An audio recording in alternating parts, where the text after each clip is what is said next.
Et un intervenant qui est connecté depuis Strasbourg. Je vais commencer par Cyril, je vous laisse vous présenter.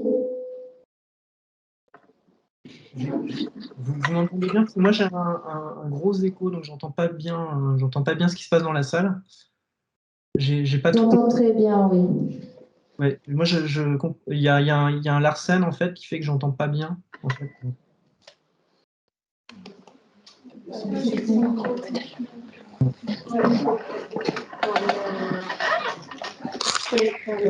Vous nous entendez bien? Là c'est mieux, oui. Ouais. L'idée c'est que je me présente parce que j'ai pas bien compris. Oui. Oui, allez-y. Ouais. Bon. Bonjour à tous, donc je me présente, je m'appelle Cyril Leclerc. Je suis conseiller en communication et en marketing culturel. J'ai créé un collectif qui s'appelle les Œuvres Vives, qui justement œuvre dans ce sens-là. Moi, au niveau de mon parcours, je ne suis pas venu au marketing tout de suite, je suis historien de l'art. Et au fil de mes expériences, en fait, j'ai découvert le marketing, notamment par une formation sur la stratégie de marque, alors que ça faisait déjà plusieurs années que je travaillais dans la communication. Et ça a un peu changé ma vision des choses, j'avoue, parce que ça m'a permis de finalement me rendre compte que le marketing pouvait me permettre de rendre plus efficaces mes actions de communication. Et donc cette formation a un petit peu ouvert des portes vers d'autres découvertes qui m'ont mené, quand j'ai lancé ce projet à mon compte, à proposer du conseil en marketing culturel.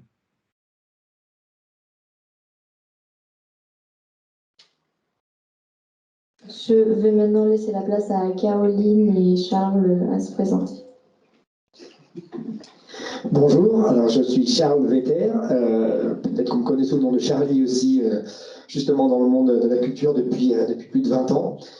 Dans mon parcours, en fait, j'étais en fac d'éco à Lyon, donc quand j'avais entre 18 et 22 ans, et puis c'est là où en fait la culture m'a vraiment happé, où j'ai voulu essayer de vivre de ma passion, en tout cas me donner les moyens d'en vivre, et je suis parti faire une école d'ingénieur du son. De là, j'ai rencontré des artistes, notamment à l'étranger. Je me suis retrouvé musicien avec une chanteuse italienne qui s'appelle Emiliana Torini, je ne sais pas si vous connaissez. Et puis, ça m'a mis le pied aussi dans l'envie de créer des événements, en fait, parce que de tourner dans le monde entier, on découvre d'autres artistes qui ne sont pas forcément connus, et on a justement envie de les promouvoir. Donc, je suis revenu en France en 2004, pardon, et c'est là où j'ai créé justement un événement sur l'Islande à Paris. Donc je me suis plongé, en tout cas je me suis retrouvé face à la problématique de la communication et du marketing culturel aussi, en créant un événement de toutes pièces. Et puis de fil en aiguille, j'ai continué à faire ma passion, à vivre de ma passion, c'est-à-dire à créer de la musique, à faire des musiques de films, de pubs, de documentaires, et puis tout en développant la partie événementielle et festival. Et j'ai travaillé sur un festival à Cannes qui s'appelait le Pantiero en musique actuelle. Et de fil en aiguille, j'ai rencontré ensuite André Manoukian, qui avait lancé le Cosmo Jazz Festival à Chamonix, et que je trouvais absolument génial. Et puis, on s'est très bien entendu, et je dirige du coup le festival depuis maintenant 8 ans à Chamonix. Et en marge de ça, nous rouvrons une maison des artistes à Chamonix avec un studio d'enregistrement, une salle de diffusion, une résidence d'artistes.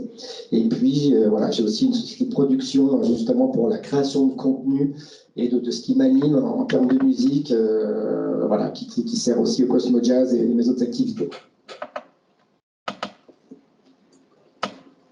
Bonjour à vous, je m'appelle Caroline Mercier et je travaille à la Turbine Science à Crangevrier à Annecy. Turbine Science, c'est un peu la cité des sciences à Paris, c'est un centre de culture scientifique, technique et industrielle, un nom un peu barbare, mais pour vulgariser la science auprès du grand public. La spécialité un peu de la Turbine, c'est qu'on est un établissement culturel qui a une médiathèque, un cinéma et un centre d'expo. Moi, je suis attachée de conservation puisque le bâtiment dépend de la fonction publique.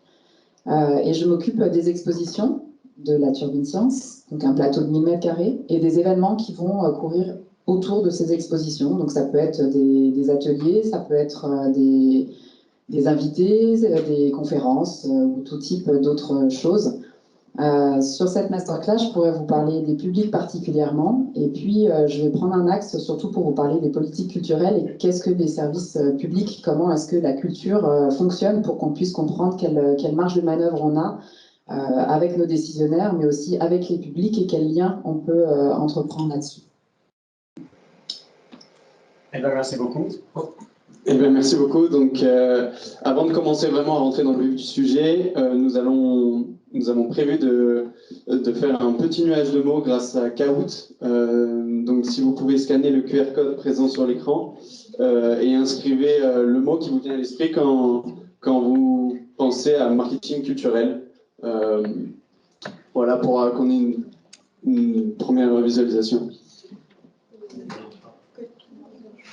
Vous pouvez sinon tout simplement cliquer kahoot.it sur Google, sans scanner le QR code. Le code qui ne marche pas. On l'a pas encore lancé. On ne l'a pas encore affiché. C'est pour ça.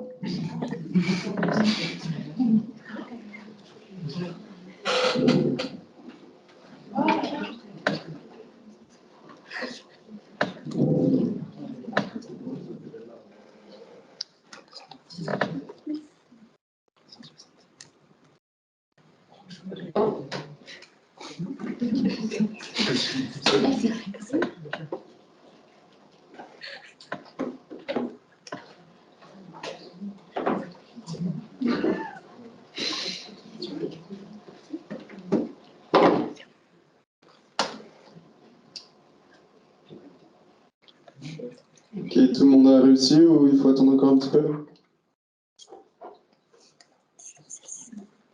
Et pour les gens à distance, tout se passe bien? Vous avez réussi à vous connecter? J'ai testé, ça marche. Nickel. Nickel.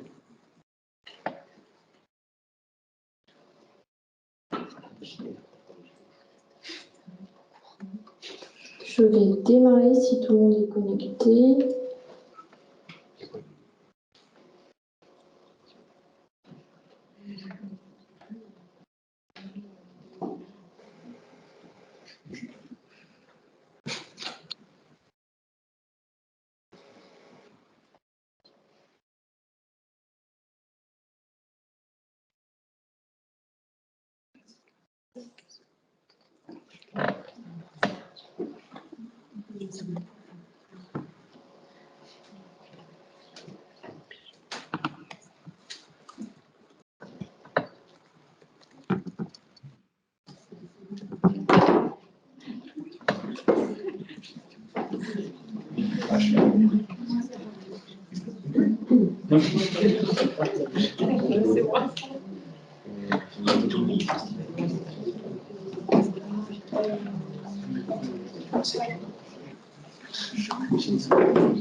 Est-ce que tout le monde a bien pu répondre? On peut passer la fin du chronomètre? Oui, c'est bon?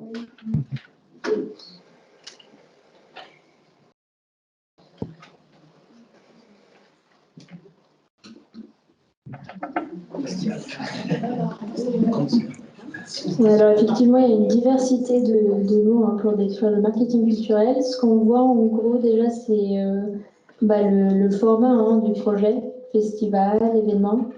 Charles et Caroline, peut-être un commentaire? On est vachement prêt pour tout lire. Mais oui, effectivement, tu l'as dit, effectivement, des formats. En fait, je suis assez étonnée que ce soit plus culture que marketing qui ressortent, en tout cas, je crois. Oui, très mieux. Parfait, merci à tous d'avoir joué le jeu. Maintenant, on va donner la parole à Cyril pour la partie sur qu'est-ce que le marketing culturel. Oui, merci. Ça aurait été bien que je garde le nuage de mots devant les yeux, parce que j'aurais pu réagir si c'est possible de le remettre. Qu'est-ce que le marketing culturel? On voyait effectivement, il y avait événements et festivals. Donc, ce qui est intéressant là, c'est que effectivement le projet culturel est au cœur du marketing culturel. Donc, ça me semble assez cohérent. Par contre, je regrette que le public était tout petit, parce qu'on va voir que le public a son importance dans le marketing. Alors, j'ai d'abord cherché une définition du marketing au sens large. Donc, le marketing, le but du marketing, c'est d'optimiser la relation d'échange entre une organisation et son client ou ses publics, et de maximiser la satisfaction mutuelle. Donc, il y a deux choses que je trouve intéressantes dans que je veux garder dans cette définition. C'est la notion d'échange entre une organisation et ses publics. Et je pense que toutes les structures culturelles, finalement, qui peut-être n'ont pas l'impression de faire du marketing, font du marketing sans s'en rendre compte, un petit peu comme M. Jourdain, qui faisait de la prose sans le savoir. Et la notion de satisfaction aussi, parce que finalement, ça, je pense qu'on aura l'occasion d'en parler quand on parlera peut-être de comment fidéliser les publics. La notion de satisfaction est quelque chose de très important. Donc le marketing, c'est à la fois un outil, mais ça peut être aussi une philosophie. Donc un outil pour approcher ses publics ou ses clients, et également une philosophie qui va mettre la satisfaction et la qualité au centre de la relation avec le public. Pour ce qui est du marketing culturel, alors je pense qu'on y viendra un petit peu plus tard sur quelle est la différence avec le marketing classique. Moi, je voulais vous proposer justement de voir un petit peu des idées reçues sur le marketing. On dit souvent que le marketing est incompatible avec la culture. Ça dépend comment on va utiliser. Encore une fois, je disais, c'est un outil, donc cet outil peut être mis au service du projet culturel, notamment en s'interrogeant sur l'unicité de l'offre culturelle, c'est-à-dire en quoi l'offre culturelle que je propose est unique, et travailler à sa mise en avant. Donc ça, c'est largement compatible avec un projet culturel. Le marketing culturel aussi va s'interroger sur un développement dans la durée. Je pense que tout projet culturel est conçu pour normalement se développer dans la durée. On imagine une pérennité. Et cette pérennité doit s'adapter à l'évolution de son environnement. Donc, par exemple, pour moi, il n'est plus concevable en 2022 de faire du marketing sans amener des notions de développement durable, par exemple. Et enfin, donc, je pense qu'une des notions clés d'un projet culturel, c'est d'être mis en relation avec ses publics. Donc, le marketing apporte cette relation avec les publics également. On a tendance aussi à dire que le marketing, c'est vendre à tout prix. On pense à des techniques qui vont manipuler un petit peu les esprits, etc. Donc, on rapproche ça de la publicité. En réalité, le marketing, c'est un outil qui va viser à mettre en place une relation durable avec les publics, à instaurer une relation de confiance avec les publics. J'ai déjà aussi entendu des acteurs culturels qui disent que le marketing ou le marketing culturel, c'est perdre son âme. Moi, je dirais que c'est un outil qui permet de se dévoiler sans se dévoyer. Ça veut dire qu'on va renforcer un projet en s'appuyant sur la spécificité et les fondements de ce projet culturel. Et donc, on va s'appuyer sur les visions et les valeurs de ce projet culturel. Enfin, on pourrait dire aussi, mais est-ce que le marketing, c'est pas écraser les autres? Alors la question peut être posée parce que effectivement, quand on travaille à une stratégie de marketing culturel, on va toujours la faire en relation avec la concurrence. On va positionner un projet culturel en rapport avec la concurrence. Cela dit, le marketing laisse une large place à la mutualisation et au partenariat, et il peut même faciliter certains partenariats je parlais juste avant de définir une vision et des valeurs du projet. Il est évident que quand on a bien défini la vision et les valeurs du projet, c'est plus facile de déterminer un projet, à quel projet on va associer le nôtre et d'imaginer un rapport de valeur à valeur. Voilà un petit peu sur cette définition du marketing culturel, en prenant finalement les termes qui ne seraient pas, en prenant en expliquant ce qu'il n'est pas également. Je ne sais pas si Charles ou Caroline veulent intervenir. Charles et Caroline, est-ce que vous avez des commentaires à faire par rapport à ce qui a été dit? Merci Cyril. C'est vrai que c'est assez difficile à définir. En tout cas, c'est vrai qu'on a tendance à opposer un peu, comme disait Cyril, hein, le marketing, on va dire, pur de la culture. Et en fait, non, il faut s'en servir comme un outil. Encore une fois, il parlait de satisfaction, de rapprochement donc de public. En fait, je trouve la culture, c'est tellement large aussi, c'est tellement vaste, que la façon dont on peut l'appliquer peut dépendre de la création d'un événement. Déjà, est-ce que c'est un événement musique ou autre?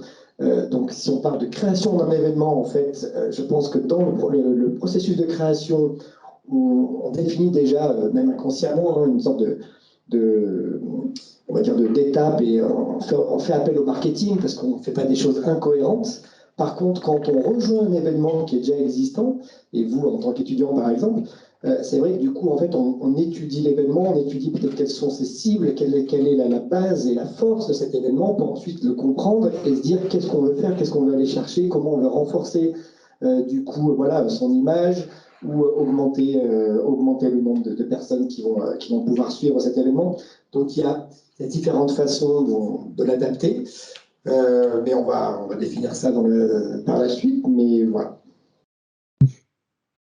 C'est bien dit, c'est tout. Après ces définitions, on a prévu une session questions-réponses. Est-ce que dans le public, quelqu'un a des questions au niveau de la définition du marketing culturel, de sa différence avec le marketing classique, le marketing marchand? Alors, je précise juste que je n'ai pas encore fait la distinction, puisqu'il y a un point 3 qui doit en parler. Donc voilà, il y aura des précisions. On maintient le suspense jusqu'au bout. D'accord, on va revenir. Voilà. Parce que oui, effectivement, voilà, il était question de parler de la définition. Alors, voilà, pour moi, j'ai répondu au point 1 là, de la spécificité culturelle. Au niveau du marketing culturel, et je laisserai Caroline et Charlie compléter. Ce qu'il faut savoir, c'est qu'une œuvre ou une offre culturelle, c'est pas un bien de consommation classique. On est sur quelque chose qui est beaucoup plus complexe. Prenons par exemple une peinture ou une œuvre de théâtre, peuvent faire appel à des notions vraiment abstraites, et elles vont exiger parfois des connaissances particulières. L'exemple du jazz, par exemple, c'est une musique particulière, il y a peut-être des connaissances particulières à avoir pour connaître cette musique. Le bien culturel aussi, c'est ce qu'on appelle un bien multidimensionnel. Ça veut dire qu'il va faire appel à de nombreux points de référence. Alors je parlais de la musique.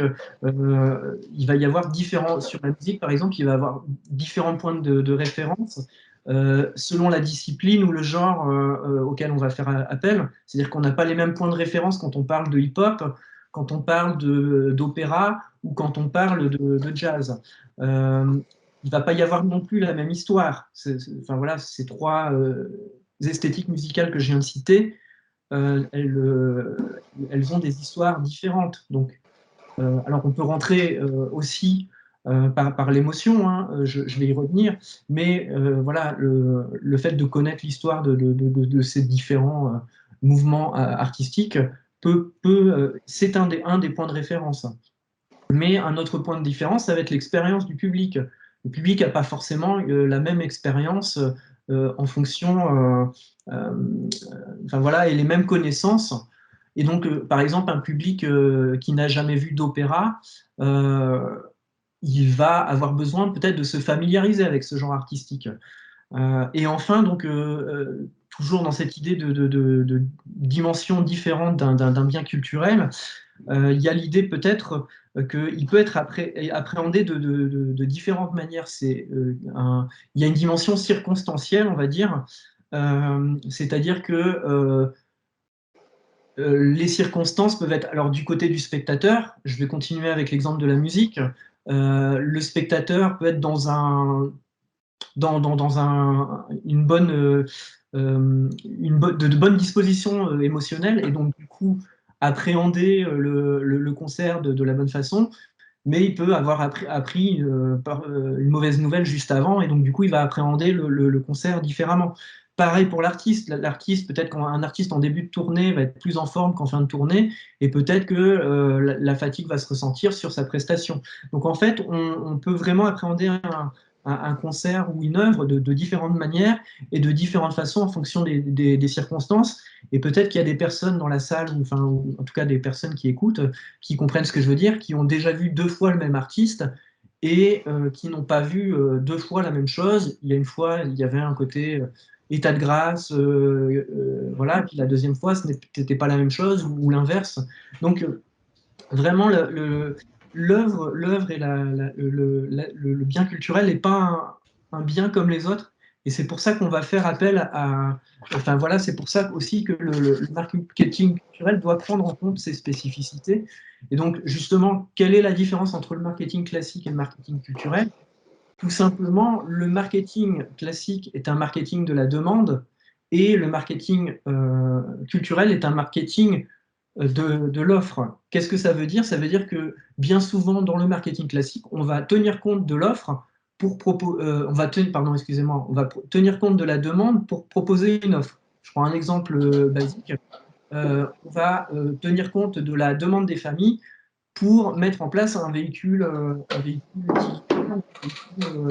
de type SUV ou monospace ou ce que vous voulez, qui soit adapté justement aux besoins des familles, de la place dans le coffre, de la place pour mettre le siège auto, etc., et du confort, etc.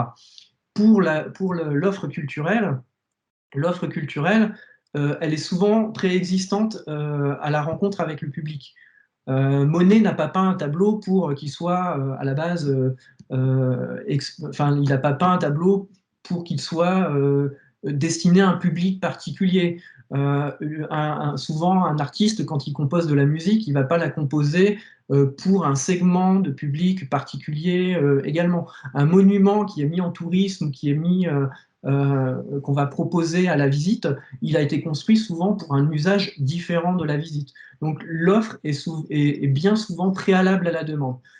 Il y a évidemment on va dire,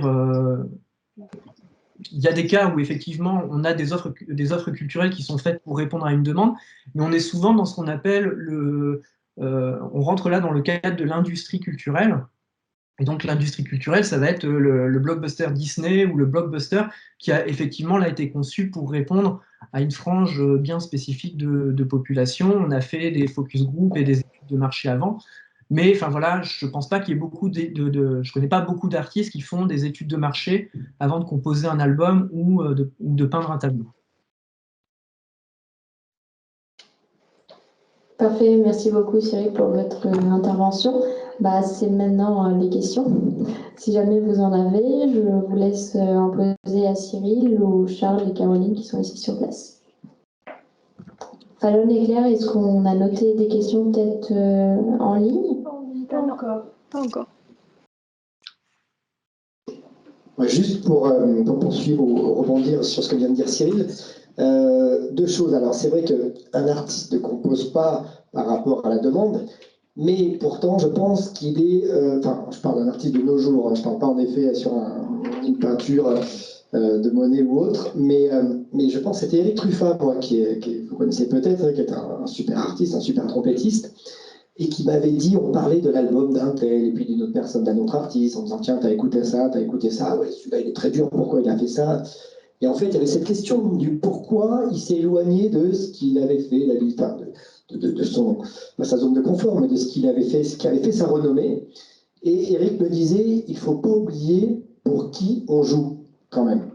Et ça, pourquoi? Parce que quand on est un artiste newcomer, c'est-à-dire quand on débute complètement, on se sent, on a des influences déjà, donc on a souvent envie de faire comme si on a entendu Square Pusher, ou si on a entendu Nino, si on a entendu, je ne sais pas, Camille, on est influencé par ça, on a envie de faire quelque chose qui ressemble, c'est ça qui nous a mis dans la musique, qui nous a mis le pied à l'étrier. Mais c'est vrai qu'on se laisse guider par nos propres feelings, nos propres sentiments, nos propres intuitions. Mais quand même, généralement, on se dirige vers un style, et puis quand ce style commence, enfin, quand votre nom commence à se faire connaître et que vous êtes en train d'acquérir votre public, c'est vrai que si du jour au lendemain, vous passez au hard rock, alors que vous venez de la chanson française toute douce, votre public, vous le déstabilisez, vous le perdez, vous perdez votre audience. Et en fait, inconsciemment, vous le savez, que vous ne pouvez pas passer du hardcore au jazz comme ça d'un coup. Il y en a qui arrivent peut-être, et tant mieux d'ailleurs. Mais donc je pense qu'il y a quand même toujours c'est du marketing culturel finalement dès la composition, de se dire il ne faut pas qu'on perde notre public, il faut qu'on aille vers ce à quoi on a envie de tendre, mais y aller peut-être doucement pour continuer à fidéliser, pour peut-être ouvrir et élargir du coup notre scope d'auditeurs. Voilà ce que je voulais dire par rapport à l'artiste. Et puis pour rebondir, pas pour rebondir, mais pour compléter encore une fois, c'est vrai que quand je vois, avec Cyril en plus qui est historien de l'art, mais quand je vois au Louvre par exemple, quelque chose comme le clip de Beyoncé et de Jay-Z, qui tout d'un coup a fait pas revivre du tout le Louvre, parce que le Louvre est déjà très très sollicité, il y a même presque trop on va dire, de public dans le Louvre, mais tout d'un coup ça a permis à des gens qui ne connaissaient pas du tout le Louvre, qui n'avaient jamais vu, qui en ont entendu parler peut-être par un livre ou un film, de voir finalement les couloirs du Louvre, de voir une œuvre. Les carrières de lumière aussi, hein, justement, au Bois de Provence, c'est-à-dire l'idée d'utiliser ces carrières de pierre qui sont fantastiques et de projeter dessus des œuvres, ben, ça leur redonne une vie. En fait, ça appelle un public qui ne va pas dans des musées forcément. Tout simplement, enfin, je pense que Caroline pourra en parler justement, mais la mise en œuvre d'une œuvre qui a été créée il y a 200 ans, comment on va faire pour attirer du public, pour la mettre en valeur différemment? Est-ce que justement on habite d'une certaine lumière? Est-ce qu'on crée de la musique autour? Est-ce que... Enfin voilà, sur le marketing classique et le marketing culturel, il y a cette liaison aussi et il y a la façon de fidéliser et d'attirer son auditoire. Si je peux rebondir là-dessus, ce qui est intéressant dans ce que dit Charlie, vous m'arrêtez hein, si je mange trop de temps, mais ce qui est intéressant, c'est que là, on est effectivement dans le marketing culturel. Pourquoi? Parce que simplement, c'est un artiste qui a une œuvre, que ce soit Eric Truffaz ou je sais pas, Paul Gauguin, dont l'œuvre est projetée aux carrières de la lumière. Et en fait, le marketing culturel va s'intéresser aux modalités de rencontre d'un projet culturel avec ses publics. Et ça, enfin voilà, effectivement, j'ai oublié de le préciser, mais oui, l'offre est préalable, mais elle se pose la question, le marketing pose la question de la modalité de la rencontre entre l'offre culturelle, entre le projet culturel et les publics, et notamment la question de l'expérience enfin voilà, sur l'expérience qu'on propose au public, sur lequel on reviendra peut-être plus tard. Merci Cyril pour ces précisions. Donc oui, en effet, il ne faut pas qu'on dépasse sur le temps si on veut avoir le temps justement de tout aborder. Donc est-ce qu'il y avait des questions peut-être qui sont apparues? Oui. Là, vous avez parlé de l'expérience. Est-ce que des fois, est-ce que des fois il y a des remises en cause de l'expérience client? Je pense que musée par exemple, où par exemple moi je ne vais pas dans un musée parce que je ne me sens pas bien dans un musée. Est-ce que des fois il y a des remises en cause de ce qu'on peut appeler l'expérience client du consommateur lambda au musée?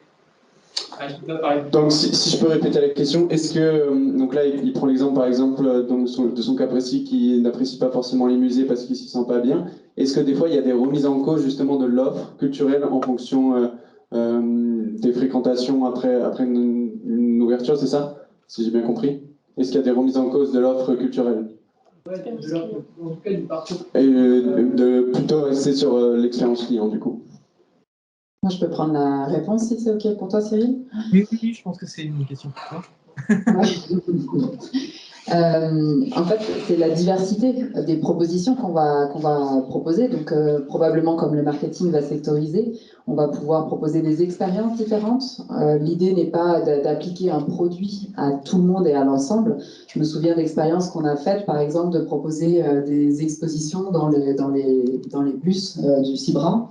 Ou bien de faire une ligne de temps sur les lignes de tramway pour expliquer les diversités du temps, de la préhistoire et tout, pouvoir expliquer en dehors, donc sur de la signalétique urbaine, de pouvoir aller, il y a plein d'expériences où même, je dirais, le Cosmo-Jazz, de fait de sortir la musique dans un lieu particulier, va déjà t'amener une façon différente de trouver ton public, d'offrir des choses différentes. Je ne sais pas si j'ai répondu.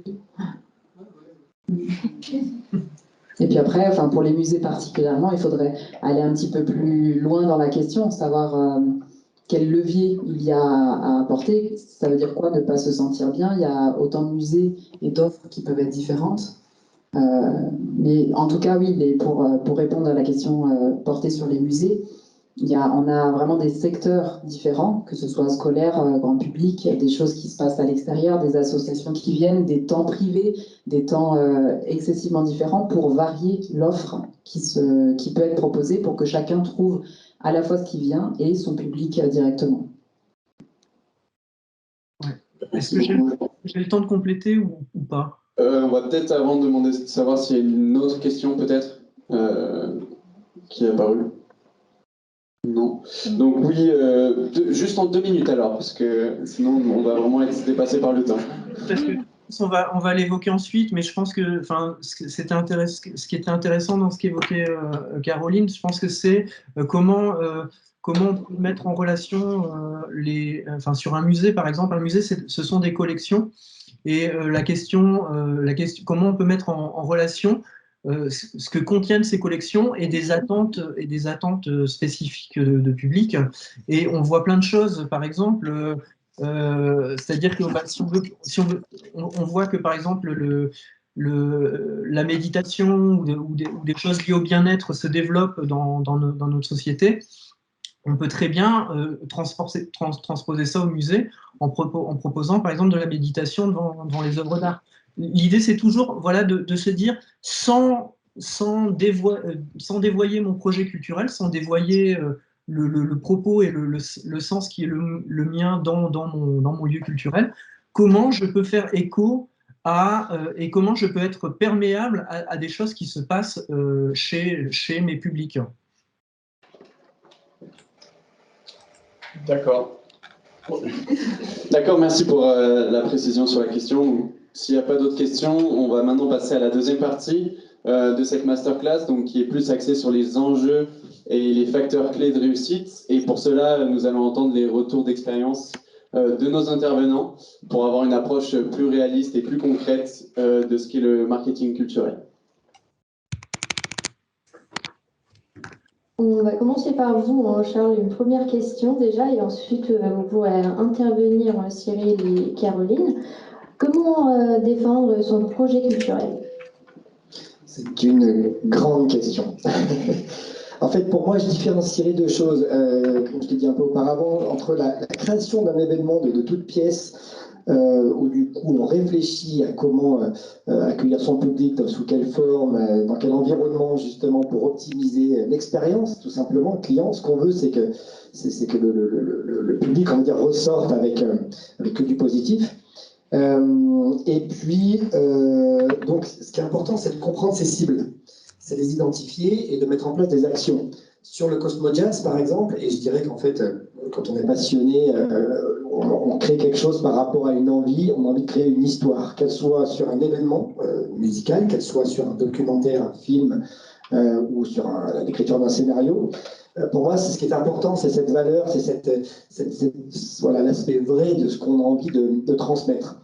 Le mot transmettre, pour moi, est très important parce que le Cosmo-Jazz, il vient de là aussi, avec André Manoukian, qui est un passionné de musique, qui s'est retrouvé habité à Chamonix et qui a eu un rêve de faire des concerts, ou d'entendre des concerts. En tout cas, c'était pas forcément lui de jouer, hein, c'était d'entendre des concerts en haute montagne, d'amener un public dans des lieux différents, de partager cette expérience visuelle et sonore. Je vous coupe rapidement. Peut-être, est-ce que vous pouvez expliquer ce que c'est le Cosmo Jazz, peut-être pour les gens qui ne savent pas. Alors le Cosmo Jazz, c'est un festival de jazz gratuit, en plein air, en haute montagne, et on se déplace tous les jours. En fait, il n'y a jamais un concert deux fois au même lieu, enfin, quasiment. Là, depuis le Covid, hélas, on est obligé de réduire. Mais c'est donc un festival qui a lieu fin juillet, en haute montagne, sur toute la vallée de Chamonix-Mont-Blanc. On va des Ouches et de Servoz jusqu'à Valorcine et la Suisse. On fait des concerts contre un glacier, le lendemain on est contre un barrage, le surlendemain on est contre une falaise. On a des concerts en acoustique, des concerts sonorisés. Les gens doivent marcher dans la montagne, parfois c'est à côté des remontées mécaniques. Et puis, le Cosmo Jazz est né donc de concerts vraiment où on marchait 2 heures, on se retrouvait au bord d'un lac, on jouait en acoustique. Le lendemain, on avait un endroit où on pouvait quand même avoir un peu d'électricité, donc on pouvait amener un petit système son. Et puis, ça a grossi. Ça a grossi parce que le public a commencé à adhérer, les gens ont commencé à vouloir venir de plus en plus, et il a fallu même adapter finalement le festival à cette demande. On s'est retrouvé avec un public de plus en plus conséquent, donc des problèmes de sécurité quand on est en haute montagne, des problèmes d'accueil public, et puis encore une fois, on pense, alors là je viens de parler de sécurité, c'est un peu mon rôle de directeur de production aussi, mais mon rôle entre directeur, on va dire, artistique, c'est aussi de penser à l'expérience client, l'expérience du public. Donc moi, quand je programme, déjà je pense tout de suite à dans quel lieu je programme et ne pas programmer quelque chose qui est complètement aberrant par rapport au lieu que je programme. C'est-à-dire pour moi, par exemple, du jazz de club, du bebop classique, c'est des choses qu'on a entendues déjà, qui a un peu fait mal au jazz parce que pendant 30 ans, on a ressassé du bebop dans les ascenseurs et dans des salles d'attente. Or, le jazz, c'est très très large. Tous les musiciens de rap aux États-Unis en ce moment sont des jazzmen, en fait, quasiment. Anderson .Paak et autres. Donc, le but, c'était pas de programmer des musiques de club qu'on a envie d'entendre dans une ville, en hiver, dans un sous-sol, en buvant un petit coup. Non, c'était de se dire, tiens, si je suis contre une falaise rocheuse, qu'est-ce que j'ai envie d'entendre, qu'est-ce que j'ai envie de transmettre. Ensuite, le lendemain, quand je suis par contre sur une prairie avec le Mont Blanc derrière, là, j'ai envie d'entendre quelque chose qui soit un peu plus contemplatif et doux. Qu'une musique qui soit trop percussive ou dure, on va dire. Donc, déjà, dès la programmation, on réfléchit à ce que l'expérience soit complète par rapport à notre environnement. Ensuite, par contre, on ne programme pas juste pour attirer du public. On programme déjà pour se faire plaisir et transmettre, mais tout en ayant conscience de quand même de ne pas faire peur à notre public et tout d'un coup, et d'une année sur l'autre, de programmer je ne sais pas, de l'électro alors qu'on faisait du jazz. Je dis ça parce que quand vous parliez de festival sur le jeu des mots, beaucoup de gens ont répondu le mot festival par rapport au marketing culturel.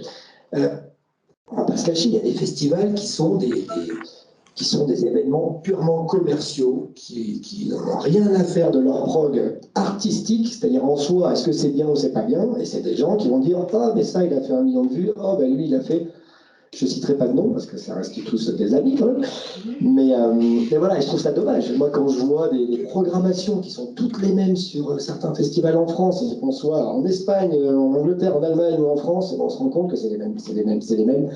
Je trouve ça un peu dommage. Donc pour moi, c'est vraiment il y a vraiment un lien entre les deux. Il y a déjà l'histoire qu'on veut raconter, et après, comment on la module, comment on l'entoure pour que l'expérience client soit au maximum et qu'on puisse fidéliser ça. Juste du coup, pour terminer ensuite, donc c'est comprendre son projet d'origine et de ne pas trop s'en éloigner. Par contre, les choses évoluent, les choses avancent, il y a des contraintes différentes. Par rapport à la question je demande tout à l'heure là, sur les musées, qu'on n'aimait pas les musées, c'est vrai que nous, on a fait des concerts dans des lieux, on s'est rendu compte que ça ne fonctionnait pas bien, les gens n'aimaient pas trop ce lieu-là, il y avait quelque chose qui n'allait pas. Donc, d'une année sur l'autre, on s'est dit, on va abandonner ce lieu-là, on va le faire dans un autre. Il y a des styles aussi, on s'est aperçu qu'il y a des styles qui n'allaient pas trop. Le Cosmo Jazz, en fait, est très world, très jazz, très folk aussi. Moi, depuis que je suis arrivé, on a ouvert… on va dire la programmation à des choses plus hip-hop, plus électro aussi le soir, parce que l'idée c'est une expérience complète. Donc comme on fait des concerts en journée, à midi, on a développé des concerts du soir, et le soir l'idée c'était d'amener des choses un peu plus dansantes, un peu plus jeunes. Ensuite, après 22h, on arrête ces concerts du soir, et là on a les after-shows, où là on peut même partir sur des DJ purement et simplement. On part autrement sur des duos de jeunes jazzmen, mais qui sont des gens nourris à l'électro, donc qui font en sorte à ce qu'en fait, la fête continue. On peut commencer sur un aspect contemplatif, ensuite on redescend pour commencer une deuxième partie un peu plus dansante, et on termine pour ceux qui ont envie de finir tard. Donc on l'a aussi créé comme ça, ces 3 phases, c'est par rapport à l'expérience complète, pour que les gens puissent qu'ils viennent en famille, pour le maximum de tranches d'âge, pour faire plaisir de 7 à 77 ans, on peut dire. Voilà un peu par rapport à la défense du projet culturel. Je reviendrai peut-être. Sur le projet culturel, ce que je voulais ajouter, et tu l'as très bien dit aussi, c'est vraiment l'harmonisation, et on l'a vu aussi sur le marketing culturel. Il faut vraiment prendre en compte le public, la commande, et comment est-ce qu'il y a ce lien qui se fait entre tous ces protagonistes, et à quel point ça va prendre, quoi. Sur...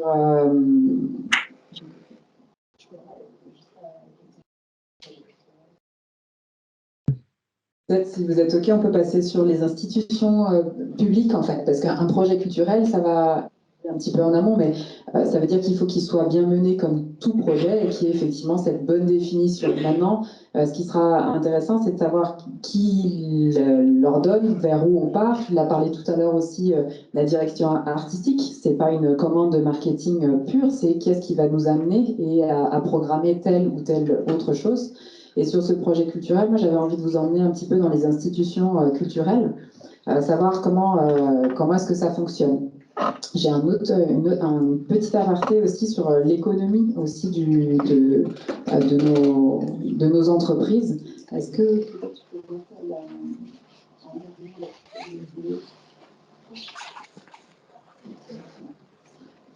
juste pour avoir en tête en fait que la culture pardon, est aussi un poids économique de taille. Ici, alors c'est 44 milliards d'euros par an sur l'économie de la culture. Ça représente aussi, on a une région qui est forte pour ça, avec 9% de l'emploi. On n'a pas fait tout à fait le tour aussi de ce que représente la culture, mais c'est quand même une dizaine d'orientations différentes qui parlent de l'architecture, de l'archéologie. Les secteurs en Rhône-Alpes, c'est essentiellement l'audiovisuel, les industries créatives qui sont très fortes en plus, très fortement présentes sur Annecy, mais sur la région, et ça qui vont être quand même des moteurs aussi pour nos politiques culturelles, et puis sur nos projets, comment est-ce qu'on les développe. Sur la politique culturelle, moi, ce qui m'intéressait aussi sur l'engagement des institutions publiques ou privées, ou quel est le rôle en fait de ces institutions, c'était de vous faire un petit récapitulatif sur de la politique. Qui est-ce qui décide qu'est-ce qu'on va mettre ou pas, ou qu'est-ce qu'il faut développer? On a quand même le premier acteur qui va être l'État. Il faut que je reprenne mes notes parce que qui a quand même 4 grandes missions autour de la culture, qui est de préserver, mettre en valeur le patrimoine historique, soutenir la création artistique, contribuer à l'éducation artistique et à la transmission des savoirs, et développer l'économie. Donc c'est la première ligne directrice qui va être donnée. Puis ensuite viennent les ministères. Alors pour le coup de la culture, nous, Turbine Science, on dépend de la recherche et de la culture, mais le ministère de la Culture, il porte une politique donc partout en France. Son job, ça va être de promouvoir la création artistique dans toutes ses composantes et permettre cette démocratisation. On nous dit toujours pas comment l'appliquer. Par contre, le ministère chapeaute 1200 musées de France qui doivent mettre en place ces politiques et la manière dont ils veulent le mettre. Est-ce que ce sera comme dans votre nuage de mots tout à l'heure? Est-ce que c'est un festival? Est-ce que c'est une conférence? Sous quelle forme ça prend? C'est encore assez libre sur les différentes institutions. Puis ensuite vient le rôle des musées. On redescend d'un étage. Comment les musées vont mettre en place ces politiques ou ces directives? Les musées, elles ont un document écrit, donc ça s'appelle un PSC, c'est un projet scientifique et culturel qui va dire comment est-ce qu'elles axent leur envie par exemple pour Cham, de développer un festival. Nous, à Annecy, ça va être comment est-ce que les différents établissements culturels se répartissent les projets, comment est-ce qu'on va les développer, et surtout en lien avec quel public. La turbine, si on reprend, ou dans les musées, beaucoup sont portés par les collectivités. Comment est-ce que également la ville s'insère dans dans ces programmes. La ville d'Annecy, pour l'instant, elle est orientée sur des transitions, donc numériques, démocratiques et environnementales. Comment est-ce que tout ça va pouvoir fonctionner ensemble et aller produire différents projets culturels? Si je vous résume un petit peu, c'est un très très gros résumé, mais si on prend l'exemple d'un musée, donc on prend par exemple la Turbine, on va piocher, donc au niveau de l'État, ça va être on prend la mission sur la transmission des savoirs. Sur le ministère, on prend l'orientation sur la démocratie, donc éclairer un débat public, par exemple.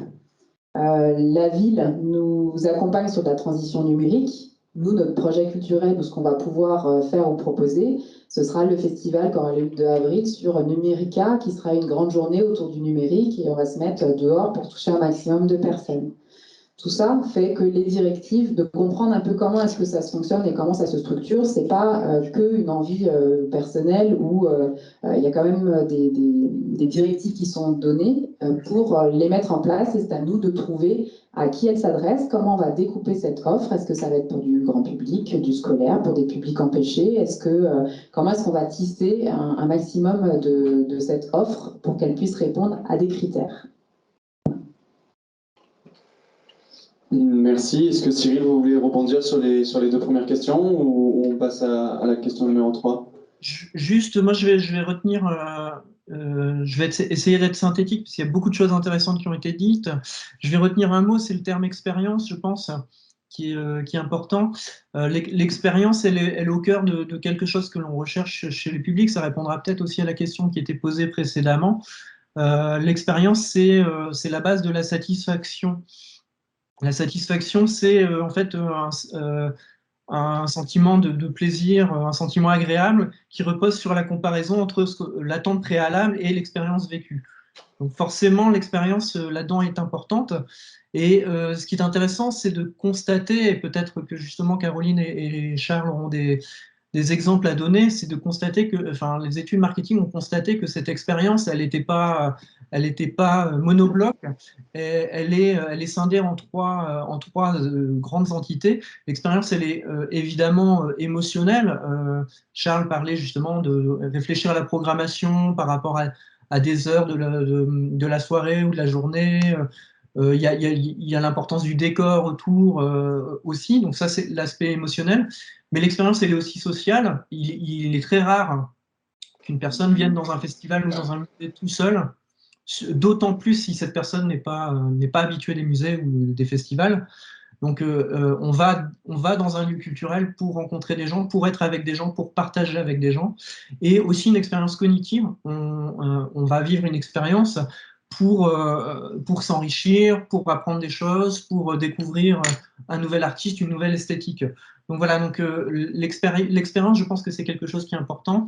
Et rappelons, enfin voilà, juste redéfinir l'expérience justement. Qu'est-ce que c'est une expérience publique, une expérience client? C'est tous les points de rencontre entre les publics et un festival ou un musée. Donc l'expérience client, c'est aussi bien la programmation que la restauration sur place, que le site internet et son accessibilité, ou que le fait de ne pas avoir trop de queue aux toilettes également, quoi.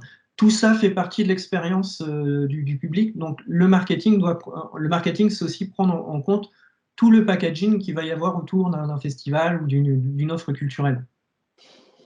Merci Cyril, merci Charles et Caroline. La prochaine question, elle va en fait rejoindre ce qui vient d'être dit justement par vous, Charles, au niveau de la programmation. De ce côté-là, on va toujours rester sur l'engagement, hein, mais plutôt côté public. Comment faire venir et revenir en fait le public? Comment faire en sorte qu'il soit engagé et fidélisé? Alors, je vais juste revenir quand même, pardon, sur le point d'avant par rapport aux institutions et le rôle des institutions publiques et privées, parce que c'est quand même très important.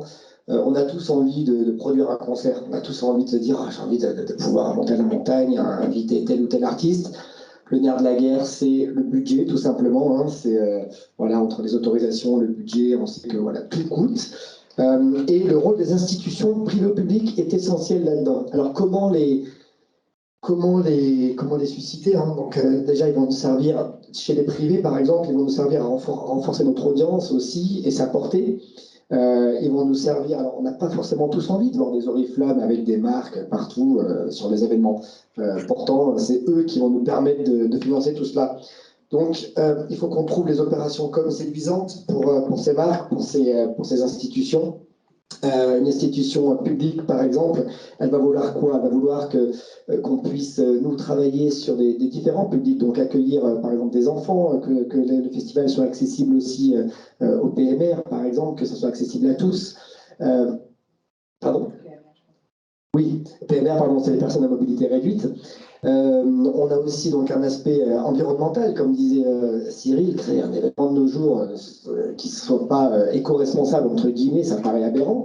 Donc c'est vrai que nous, on y travaille, par exemple, avec le Cosmo Jazz, on a essayé de bannir au maximum le plastique, donc on fournit des gourdes en aluminium à tous les artistes, toute la production. J'avais oublié la mienne, donc hélas, pire exemple ce jour-là, mais tous les jours, j'ai ma gourde Cosmo Jazz.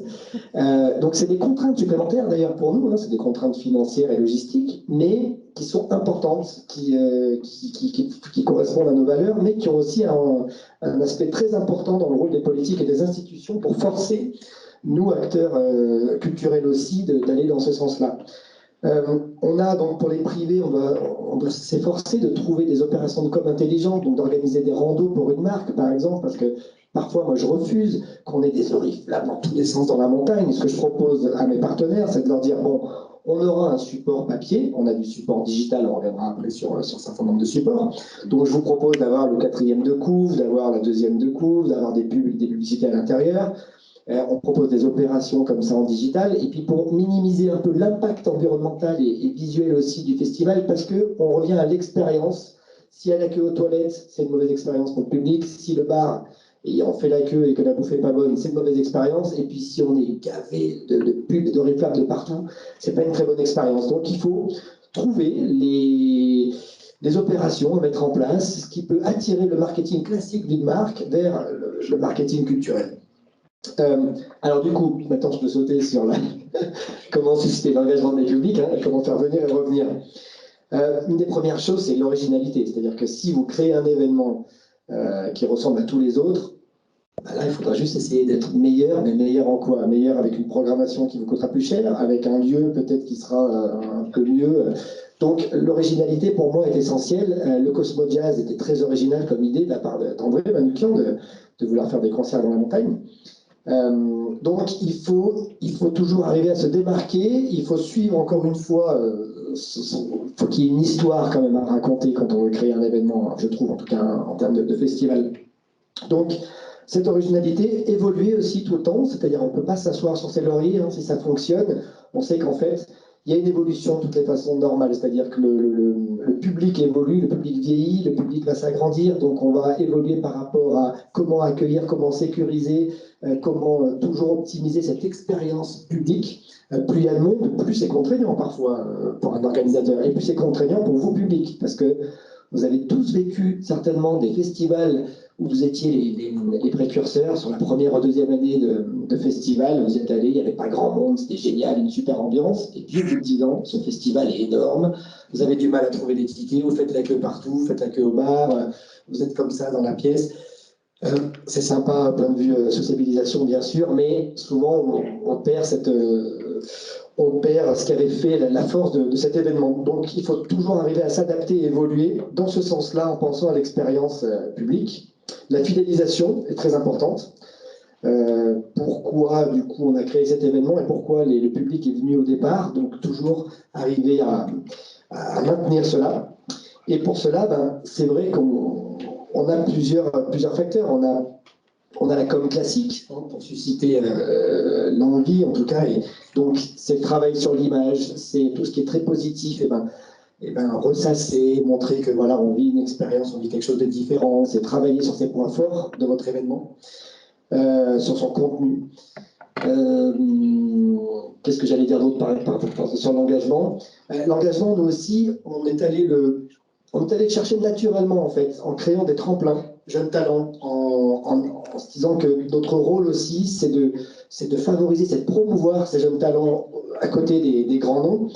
Et donc ça permet d'aller chercher, d'aller chercher du sang neuf, on va dire, des jeunes artistes qui eux-mêmes vont parler du festival, vont nous amener d'autres artistes, vont nous faire découvrir parfois même des artistes qu'on ne connaissait pas, et ce qui nous permet d'entretenir un peu un vivier de choses dont on a envie de les prendre, de les partager.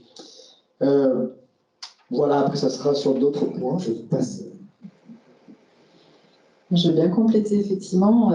Toi, tu as la particularité, effectivement, d'avoir une nouveauté. C'est pas forcément les mêmes publics, les mêmes artistes, pardon. Ça peut être les mêmes lieux, mais tu nous l'as dit tout à l'heure, effectivement, ce sera des lieux différents. Nous, il faut susciter la nouveauté dans un musée, dans une programmation qui est déjà établie. Donc, il va falloir qu'on ait d'autres biais, ou en tout cas, le marketing culturel ne va pas se passer que à ce niveau-là. Il va être vraiment de trouver la relation, ou de relationner vraiment avec nos publics, de créer un lien de confiance.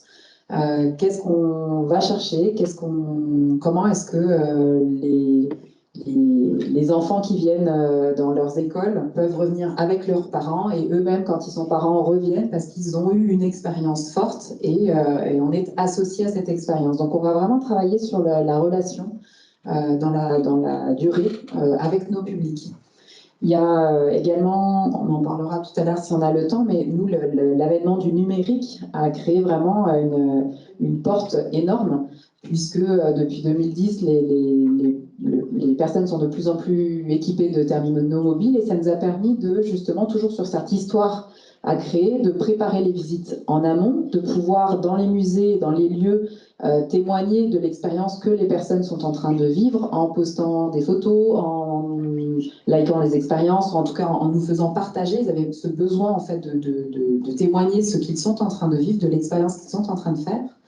On a des livres numériques ou autres. Et puis, en dernier, une fois que l'exposition est faite, de pouvoir revenir, augmenter encore l'expérience qui est faite avec des visites plus, du contenu, revoir ce qui a été fait, prendre le temps de lire ou de comprendre une expérience, une œuvre ou autre. Et cet avènement du numérique-là nous permet vraiment de faire venir et revenir le public, de continuer les expériences. Donc, je voulais simplement apporter ça, effectivement.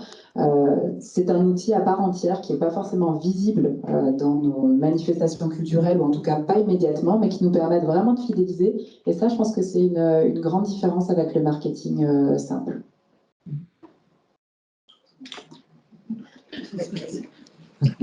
Merci. Cyril, est-ce que vous avez des choses à rajouter par rapport à l'engagement du public? Oui, je peux compléter. Donc, je ne reviendrai pas sur le storytelling qui a été abordé à plusieurs reprises par Charles, hein, ce fait de raconter une histoire. Je pense qu'effectivement, c'est important. J'ai noté une chose qui est intéressante, c'est le fait de continuer à tenir sa promesse, de maintenir un cap. Ça, je pense que c'est important. Et il y aura la petite vidéo justement qui parlera de cette idée de maintenir le cap. C'est-à-dire que à partir du moment où on communique à des publics, on leur fait une promesse. Et la promesse, l'idée c'est de la tenir, et c'est un petit peu ce que disait Charles, c'est ces festivals qui grossissent tellement que finalement on perd l'esprit d'origine, et donc du coup le public a le sentiment que finalement le pacte d'origine, la promesse initiale est rompue. Donc ça, je pense que c'est quelque chose qui est important. Moi, je voudrais rajouter le fait, je pense que si on veut si on veut que les publics s'intéressent à une structure culturelle, il faut que la structure culturelle s'intéresse à ces publics. Donc le premier outil, c'est évidemment de faire des études de public. Nous, au niveau quand les œuvres vives travaillent sur une stratégie de marketing culturel, on travaille très régulièrement avec une autre organisation qui est spécialisée dans l'étude de public culturel. Donc ça, c'est quelque chose, de faire des focus group, des groupes de discussion avec les publics pour leur demander un certain nombre de choses. Qu'est-ce qu'ils pensent du site internet, qu'est-ce qu'ils pensent de la programmation, de la communication, du lieu, etc. Et puis aussi ce qu'on appelle des études quantitatives, savoir d'où ils viennent, quel âge ils ont, etc. Donc je pense que c'est quelque chose qui est important. Et c'est un moyen aussi, quand on va à la rencontre de ces publics, parce qu'on peut le faire auprès des publics de la structure, mais on peut aussi aller à leur rencontre devant un cinéma, devant une salle de concert, quand on va à leur rencontre, c'est aussi une manière de savoir s'ils connaissent ou pas le lieu, si on leur décrit, le lieu ou le festival, ou ce que vous voulez, et si on leur décrit le lieu, est-ce qu'ils auraient envie d'y aller. Donc c'est une première manière aussi de rencontrer ces publics, et toujours dans cette idée aussi Alors, je ne sais pas si c'est Confucius qui l'a dit, mais j'aime bien cette phrase, c'est si tu veux, si tu veux que je sois convaincu, implique-moi. Et je pense qu'aujourd'hui, les publics sont très friands aussi de ce qu'on appelle la co-création.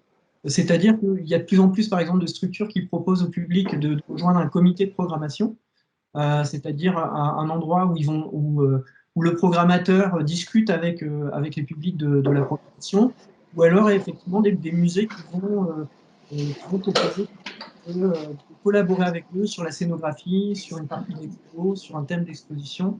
Voilà, c'est des choses qui se font de plus en plus également. Et puis, bon, moi, je remettrai une couche aussi sur l'émotion. Hein, ce qui décide à agir, c'est pas l'effet rationnel, c'est l'émotion. Et si certaines personnes connaissent Simon Sinek aussi, commencer par le pourquoi, start with why, c'est-à-dire que souvent les structures culturelles et globalement les gens qui font de la communication ont tendance à dire d'abord ce qu'ils font, alors que dans la communication, il est important aussi de commencer par pourquoi on le fait. Et Simon Sinek a dit, enfin, c'est ça, Simon Sinek dit, après un militarisme, il a dit, j'ai fait un rêve, I have a dream. Donc voilà, donc l'émotion et aussi le pourquoi, la raison d'être est importante dans la communication. D'accord, bah, merci beaucoup. Merci beaucoup pour ces précisions. Donc maintenant, on peut passer à la question suivante, qui sont de savoir quels sont les moyens d'action et de communication à mettre en place pour réussir sa stratégie.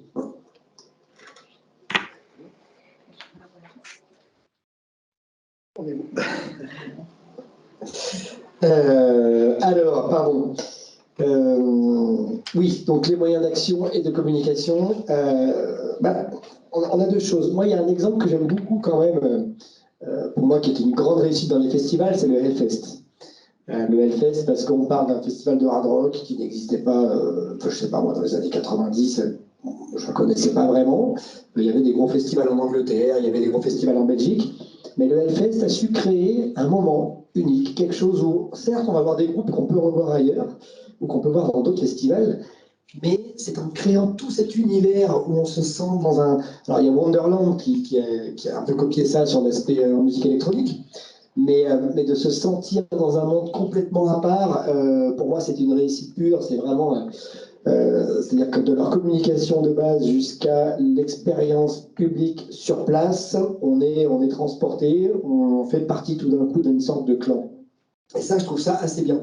Nous, sur le Cosmo Jazz, il y a justement, alors ça revient sur l'engagement aussi, il y a un peu cet aspect de clan, c'est-à-dire qu'on travaille avec une centaine de bénévoles, ce qui est énorme, mais ce qui est essentiel aussi pour nous, et c'est très beau, très fort de travailler avec ce genre d'équipe, parce que c'est des gens qui se sentent, qui font partie en fait de la production, qui se sentent Cosmo Jazz.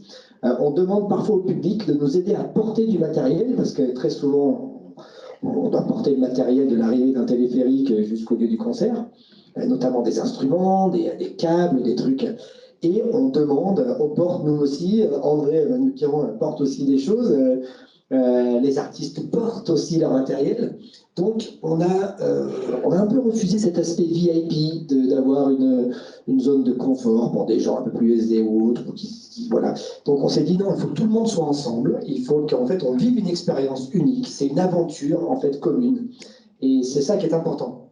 Pour moi, c'est ça qui est important, parce que du coup les gens ont l'impression de faire partie, même le public a l'impression de faire partie du festival. Donc ils repartent avec cette idée-là, avec des images de ça. Alors parfois c'est compliqué aussi, parce qu'ils ont l'impression d'en faire tellement partie que quand on définit des règles, ils ne les respectent pas en disant mais non, je fais ce que je veux, je peux aller voir l'artiste, je peux aller derrière, je peux marcher au bord de la falaise, alors qu'on a des questions quand même de sécurité ou parfois de contrat. Donc pour revenir sur les moyens d'action, encore une fois, il faut définir nos cibles.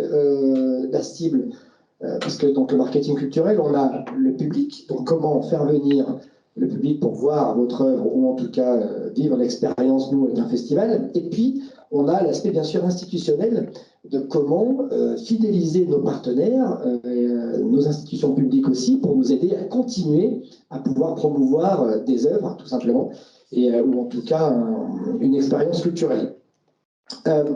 Sur les institutionnels, c'est vrai que le travail de l'image est très important.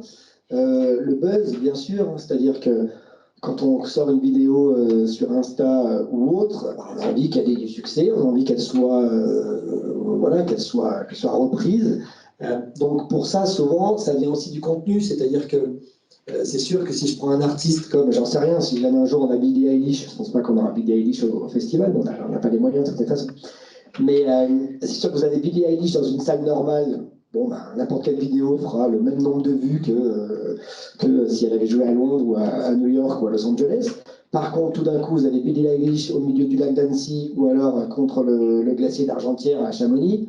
Là, tout d'un coup, ça va commencer à buzzer un peu plus. Un exemple, c'est The Blaze, qu'on fait une vidéo avec le Cercle. Je ne sais pas si vous avez entendu parler de Cercle. Vous savez, c'est un collectif qui font des vidéos, donc des sets de DJ dans des lieux improbables et des lieux assez forts, bien sûr, visuellement. Donc, ils l'ont fait en Égypte, en haut de l'aiguille du Midi avec The Blaze, ils l'ont fait sur l'aéroport du Bourget ou alors sur le toit de la tour Montparnasse. The Blaze, à l'aiguille du Midi, ont fait plusieurs millions de vues, en tout cas, alors que 45 minutes ou 1 heure de concert de The Blaze, je pense que ça ne dépassait pas forcément les 100 000 ou les 200 000 vues. Donc, c'est vrai que nous, sur notre événement, on a cet aspect image qui est très important. Et c'est vrai que nos photographes, les retours images, les reprises, tout simplement, hein, par la presse, par les magazines, les blogs et autres, c'est assez fort et c'est essentiel pour nous, pour susciter du coup encore de l'engagement et qu'on parle de nous, bien sûr, tout au long de l'année. Le succès des actions liées au public aussi pour les institutions, ça c'est important, c'est-à-dire que quand je parlais pour certaines marques de créer une randonnée ou quelque chose où il y aura un retour du coup sur l'investissement de ce partenaire, voilà, c'est important de jauger ces actions. Si on travaille avec une marque automobile, par exemple, on fait attention qu'on soit sur des véhicules hybrides ou électriques, et puis on va proposer, par exemple, au public de tester ces marques, de vivre cette expérience. On veut travailler aussi avec des fabricants de vélos électriques. On avait donné l'accès à un concert où il fallait marcher 2h30, et on avait proposé au public de s'inscrire pour pouvoir bénéficier d'un vélo électrique et monter en une demi-heure au lieu de 2h30 de marche. Par exemple, je parle pour l'aspect privé. Les tremplins et la découverte, j'en parlais tout à l'heure, c'est très important. Voilà, pour un tremplin, ça parle de lui-même. Hein, il y a une reprise, il y a un partage sur les réseaux sociaux, donc tous les jeunes artistes ou le public ont envie de partager le fait que le Cosmo Jazz fait un tremplin ou le fait que le Brise-Glace fasse un tremplin. On a envie de partager ça. On se dit tiens, c'est une aubaine pour mon neveu qui est musicien, pour mon pote qui a son petit groupe. Donc ça, c'est assez important aussi. Nous, dans les moyens de communication, de montrer qu'on est là, on est là pour ça, et puis ça fait découvrir tout simplement le festival. Pour l'aspect public, voilà, encore une fois, il faut continuer à fidéliser et faire envie. Donc les nouveautés sont importantes dans les stratégies de communication. C'est vrai que si on est sur une programmation, parce que je n'ai pas beaucoup parlé de la prog depuis finalement le début, mais en fait, nous, on a un public, je pense que 90% de notre public ne connaît pas la programmation du Cosmo Jazz. Et ça, c'est un gros plus. C'est une chance, en fait, c'est qu'on a réussi à les fidéliser sur l'expérience pure. C'est-à-dire qu'ils ne sont pas déçus. Ils viennent et puis ils disent, bon, qu'est-ce que ça va être? Mais ils se retrouvent dans un environnement fort, avec finalement une musique qu'ils apprécient beaucoup. Et très souvent, ils nous disent merci en repartant. Ils viennent prendre des infos. Prendre des infos. Et c'est vrai que, du coup, d'année en année, on se doit quand même maintenant de surprendre quand même avec la programmation. Parce que on a de la concurrence qui est arrivée aussi. C'est-à-dire qu'il y a d'autres festivals qui sont très chouettes aussi en montagne, ou en tout cas dans des lieux assez forts en point de vue environnement. Donc il faut qu'on se démarque un peu, il faut qu'on arrive à fidéliser comme ça. Donc il y a quand même la programmation qui en fait partie. Et puis, dans les moyens de communication, on a testé par exemple la réalité virtuelle. On s'était dit qu'on faisait partie quand même des concerts où la VR est assez intéressante, parce qu'un concert dans une salle noire classique, En VR, bah, vous tournez la tête avec votre masque de VR, vous voyez quoi? Vous voyez voilà, le rideau de fond, la lumière, et puis les 3 premiers rangs. Nous, au festival, je vous invite à aller voir sur YouTube, sur notre chaîne, on a le concert de Manu Delago, et Björk, donc, qui a travaillé et qui est contre le glacier d'Argentière. Et c'est vrai que du coup, vous tournez la tête et tout d'un coup, vous voyez le glacier, puis vous tournez, vous voyez tous les gens, puis vous tournez, vous voyez les drues. En plus, on a enregistré du coup en son binaural, c'est-à-dire que quand vous tournez la tête, si toi qui es en train de jouer de la trompette, et ben, si je tourne la tête, tout d'un coup, je t'entends de l'oreille gauche, et puis si je me tourne comme ça, je t'entends de l'oreille droite. Donc c'est une expérience sonore et visuelle, immersive, mais qui va donner envie aux gens qui découvrent ça en ligne, qui vont leur donner envie de vivre l'expérience en vrai. Donc ces moyens-là sont très importants dans les nouveaux moyens de communication.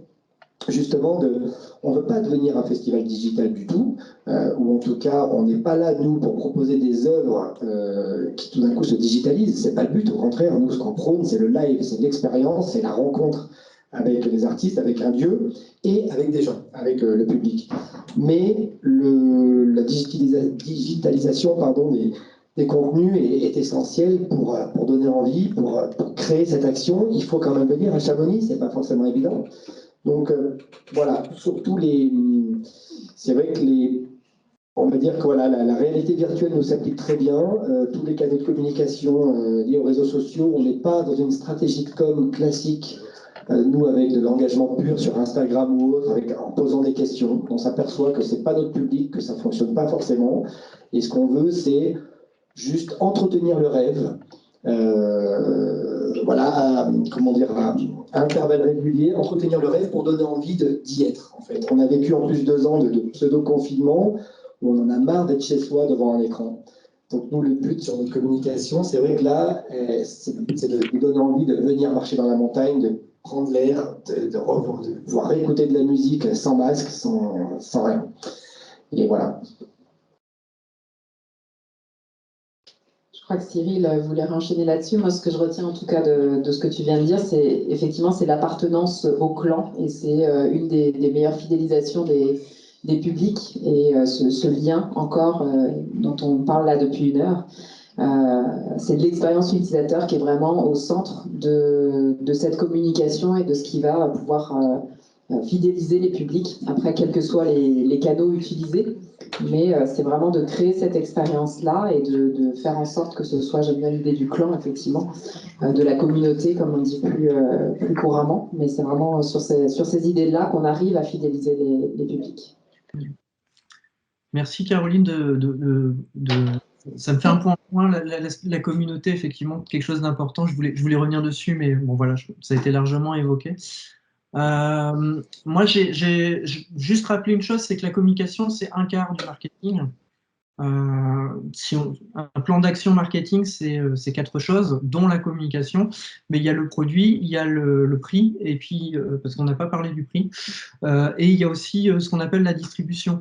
Donc le produit, on en a parlé, hein, c'est quelle offre culturelle j'ai, et puis quelle expérience je design, hein, on peut parler de design d'expérience. Je trouve que l'exemple de Charles est intéressant à ce niveau-là. Moi, ce que je trouve toujours intéressant, juste pour en finir avec l'expérience, je vois beaucoup de lieux culturels, festivals, musées, etc., qui disent dans leur communication, vivez une expérience unique. Je trouve que c'est bien, mais ce qui serait bien, ce serait aussi de dire en quoi elle est unique et pourquoi elle est unique. Je vise pas mes interlocuteurs hein, là, mais voilà, c'est quelque chose que je vois régulièrement, donc j'en profite pour le dire.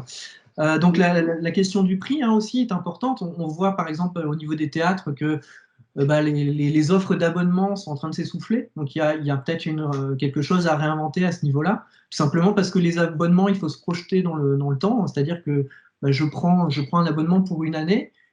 Est-ce que je sais ce que je ferai dans 5-6 mois? C'est pas sûr. Donc il y a peut-être des choses à inventer aussi. Et puis bon là, je vais être aussi un petit peu taquin avec certains théâtres qui proposent des grilles de tarifs où il faut juste avoir fait maths sup, maths spé pour comprendre leur grille de tarifs. Voilà, donc effectivement, à un moment, ça peut être intéressant de simplifier aussi les tarifications et les abonnements. Et ça fait partie aussi de l'expérience des clients. Et puis, il y a la question de la distribution. La question de la distribution, c'est est-ce qu'on est en circuit court ou est-ce qu'on passe par des intermédiaires pour proposer son offre? Donc, par exemple, sur les circuits courts, hein, il y a des actions.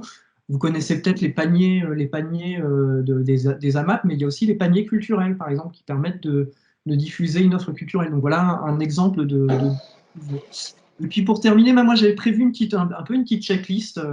Je ne sais pas si c'est la checklist parfaite pour réussir sa stratégie, mais voilà, je voulais vous proposer une petite checklist. Ça va pour récapituler un petit peu.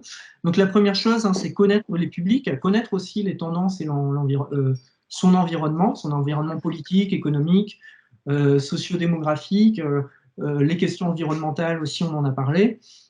Bien définir son projet de sens, la raison d'être de son projet, pourquoi il existe.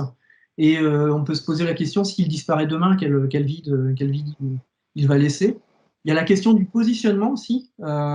Justement, Charles parlait du fait d'être unique, de proposer de la nouveauté. Voilà, le positionnement, c'est ça, c'est en quoi on est nouveau par rapport à ce qui existe ou en quoi on est unique par rapport à ce qui existe. Et ce positionnement, c'est justement ce qui va permettre de rencontrer les publics et de faire ce travail de segmentation et de ciblage. Alors le segment, c'est on découpe la population visée en segments, et le ciblage, c'est on choisit les segments prioritaires dans notre communication.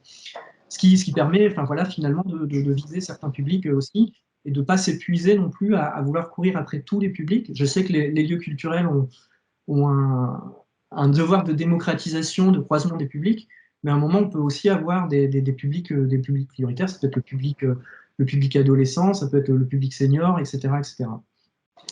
Ce qui est important, une fois qu'on a fait ça aussi, c'est alors très rapidement, de designer l'univers et l'expérience. Et là, donc, du coup, les études de marketing prouvent que la fidélité, et tant mieux pour Charles, la fidélité passe par l'attachement au lieu et au projet, plutôt que la fidélité à une action, à un concert ou des choses comme ça. Donc, il faut créer l'attachement au lieu ou au projet culturel afin de fidéliser les prix. D'où l'intérêt d'avoir au préalable défini le projet de sens, quelle valeur on partage avec le public. Et puis pour terminer, là, une fois qu'on a fait tout ce travail-là, on peut communiquer. Et comme je le disais, communiquer, c'est amener de la confiance. Amener de la confiance, c'est la notion de bienveillance. Alors bienveillance, hein, c'est pas on est dans un monde de bisounours, hein, c'est pas ça, mais la bienveillance, c'est d'avoir une attitude tournée vers l'intérêt des publics. Je pense qu'on l'a assez dit. Il y a la question de la crédibilité. Ça aussi, je pense que Catherine et Charles en ont parlé, c'est comment l'organisation, le festival ou le musée ou le lieu culturel est perçu comme pertinent dans son domaine, crédible dans son domaine.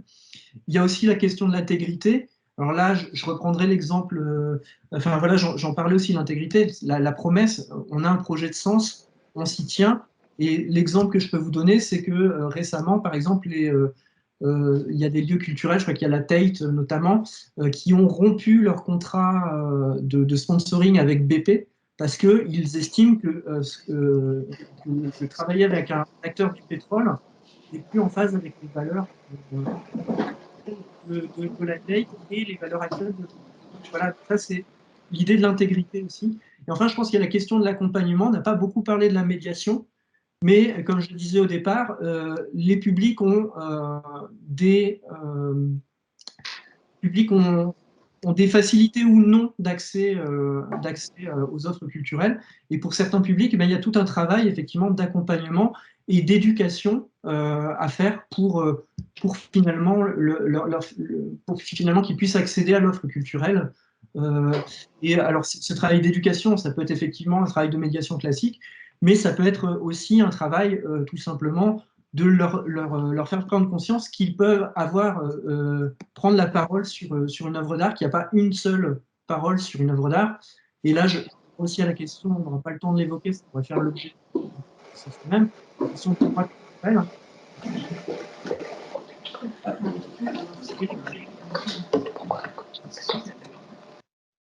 Ah. Oui, vous m'entendez? Oui. Je sais pas, j'ai l'impression qu'il y a eu. Je disais oui. la question des droits culturels, où en fait la culture est l'expression de la dignité de chacun. Donc voilà, ça peut être des choses aussi qui sont à prendre en compte dans la communication.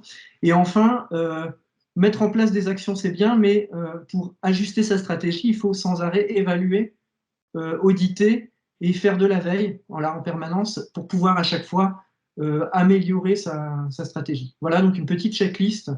Peut-être que Pierre-Yves, qui voulait avoir des questions sur comment mettre en place une stratégie, a pris les notes sur le chat, évidemment, a pris les notes de la checklist. Mais voilà un peu une checklist de moyens d'action et de communication pour mettre en place et réussir cette stratégie. Merci beaucoup. Quelque chose à rajouter par rapport à ça? On peut passer à la prochaine question. Parfait. Une question un peu moins sympa cette fois-ci. Quelles peuvent être les difficultés à rencontrer selon vos expériences?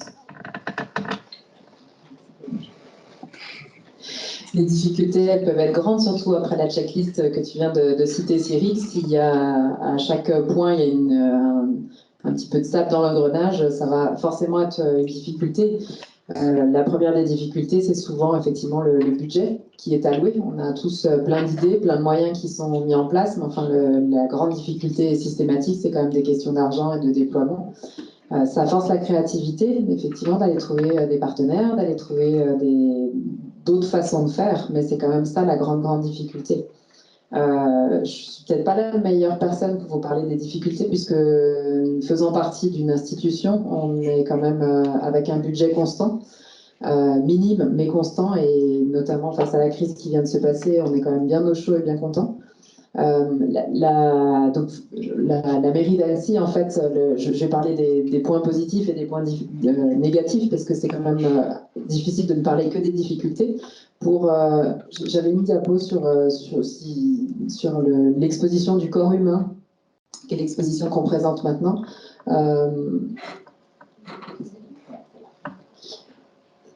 Pas tellement que je vais en parler, mais si vous avez besoin de quelques chiffres, c'est à peu près ce qu'on fait sur le déploiement des A5, des fly, de tout. Donc on a des différents moyens de communication. C'est l'exposition qui est actuellement à la Turbine. Le très grand point positif, les communes d'Annecy ont fusionné, et donc on a une visibilité sur l'ensemble des communes, qu'elles soient sur des affichages bus, qu'elles soient sur des moyens de déploiement sur des sites internet et tout. Ça, c'est vraiment notre gros point fort, c'est qu'on a un réseau de diffusion, un réseau acté sur le territoire qui est on a une très bonne visibilité. L'autre point positif, c'est qu'on n'a pas tellement de concurrents. On en a parlé, toi, pareil, sur le Cosmo Jazz, les Bossons. Enfin, tu as peut-être quelques festivals qui arrivent, mais on a quand même des particularités. Notre plus grand concurrent, nous, c'est la météo. Aux vacances de février, s'il fait beau, on n'a personne. Une journée de pluie, tout le monde est chez nous. Donc, c'est vraiment des petits concurrents, ce qui fait qu'on n'a pas besoin non plus de monter des très grosses stratégies de marketing, puisque sur le territoire, sur la science, en accessibilité, on a de la chance d'exister, mais on n'a pas forcément de gros concurrents derrière. Le point positif également, c'est que du coup, avec cette fusion de communes, on a un gros service communication de la ville qui s'est installé avec 17 personnes, et ces 17 personnes ont des métiers particuliers et fait une équipe très riche. C'est-à-dire qu'on a des vidéastes, on a des community managers, on a des éditorialistes qui ne sont pas forcément communs dans chacune des mairies ou dans chacun des services. Donc on peut aller s'appuyer. Ce service communication de 17 personnes n'est pas du tout au service de la Turbine, il est au service de l'ensemble de la ville. Donc ça peut être en relais sur les actions que mènent les élus, sur la foire de je ne sais quoi, etc. Donc c'est des services supports. Pour notre part, dans la Turbine, nous avons une chargée de communication et qui peine à pouvoir faire l'ensemble des communications.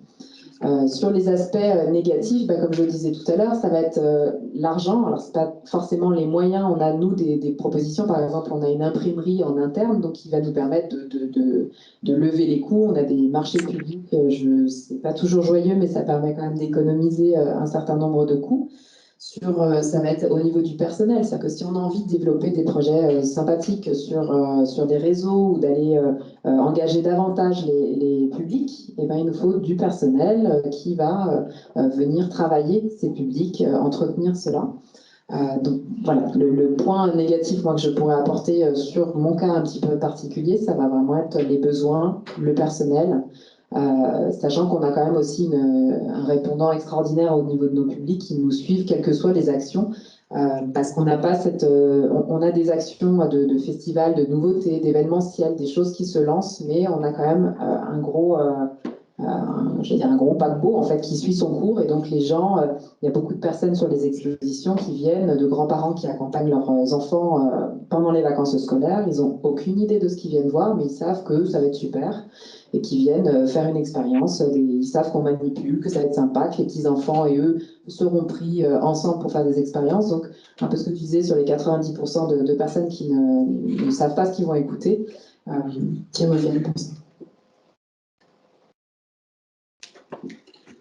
Alors, moi, sur les difficultés, elles sont multiples. Déjà, quand la météo fait le bonheur, c'est un ton bonheur. Nous, c'est très compliqué. Alors, sur un événement, vous imaginez un événement où tous les jours on se déplace, on est en montagne, donc tous les matins à 6h30 du matin, on est au front avec la météo, avec les services techniques et autres, de savoir est-ce qu'on peut monter le matériel ensuite, est-ce que c'est assez sécurisé pour le public, est-ce qu'il n'y a pas de risque de foudre et autres. Donc en fait le festival, nous, chaque jour est remis en question, tout simplement. Mais les premières difficultés, on va dire, donc sur les problèmes donc, de financement, parce que on a l'envie de cette expérience ultime pour le public, pour que le festival soit idéal dans sa conception et dans son expérience, pour que les retours soient au mieux. Mais ensuite, on a des contraintes liées à tous nos partenaires et à toutes les institutions. Donc c'est vrai que les premières difficultés, elles apparaissent ici, elles sont politiques aussi, tout simplement, c'est-à-dire qu'on travaille avec plusieurs villes, on est sur une communauté de communes, donc il faut arriver à satisfaire tout le monde, il faut arriver à satisfaire chaque partenaire. Certains ils veulent tous avoir leur 4e de couve sur les supports, ils veulent tous avoir la plus belle oriflamme près de la scène ou autre. Donc, il faut arriver déjà à gérer cette problématique-là.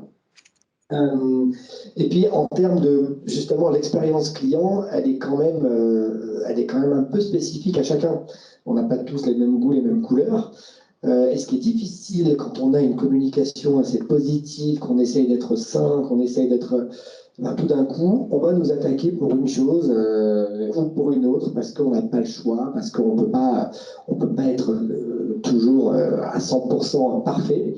Et ça, c'est souvent difficile parce que c'est comme un restaurant qui, un soir, aurait un problème de service, il va se retrouver à se faire détruire sur Google, TripAdvisor et autres. Et puis ensuite, pour remonter dans les notes, dans les notations, c'est ultra difficile. Et tout ça à cause d'une soirée où il y a eu un problème de serveur ou j'en sais rien, ou un problème en cuisine, et ça remet en cause toute leur savoir-faire. Alors, nous, c'est moins difficile, c'est moins dur, mais voilà, il faut savoir se parer à ces critiques, des critiques sur la programmation, tout simplement, des critiques sur notre organisation, c'est-à-dire que quand des gens font la queue à des remontées mécaniques pour accéder au concert, et c'est qu'on est victime de notre succès. On ne peut pas pointer du doigt nos partenaires des remontées mécaniques. Non, eux, si les remontées fonctionnent comme elles se doivent, il y a un nombre de personnes par heure qui peut monter. Donc c'est à nous de nous dire, bon, attention, là on avait peut-être dépassé, comme on est gratuit, on ne vend pas de tickets. Donc on peut avoir 5000 personnes qui déboulent à 10h du matin en bas des remontées mécaniques pour venir voir un concert. Là, tout d'un coup, c'est exactement comme les départs en vacances sur l'autoroute. On ne va pas faire 8 voies d'autoroute juste pour le départ en vacances, parce qu'au mois de novembre, du coup, il n'y a pas grand monde sur l'autoroute. Donc, ces critiques-là, il faut les entendre, il faut les analyser, il faut communiquer, il faut se dire que l'année suivante, on va réduire, on va essayer de ne pas faire forcément cet artiste-là qui était très connu, on ne pensait pas qu'il aurait ramené autant de monde, et on ne va pas refaire peut-être cette erreur-là, on mettra un artiste sur ce lieu-là, on mettra un artiste un peu moins connu, parce qu'on sait qu'il attirera moins de monde, donc on n'aura plus ce problème de la tendance et de communication négative. Donc il faut tout prendre en compte. Encore une fois, on revient à l'expérience client. L'expérience client, il faut tout prendre en compte, son temps d'attente, les toilettes, le machin, le ci, le ça.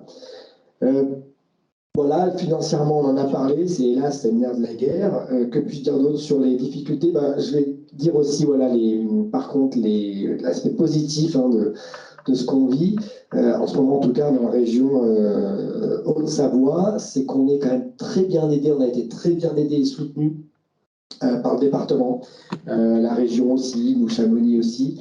Et c'est très encourageant par contre de voir que quand on défend un projet qui a du sens, ça se ressent. Et ça se ressent vraiment par rapport peut-être à d'autres, je ne sais pas. Projet, mais voilà, il y a quelque chose, il y a un retour de... voilà, il y a un retour de...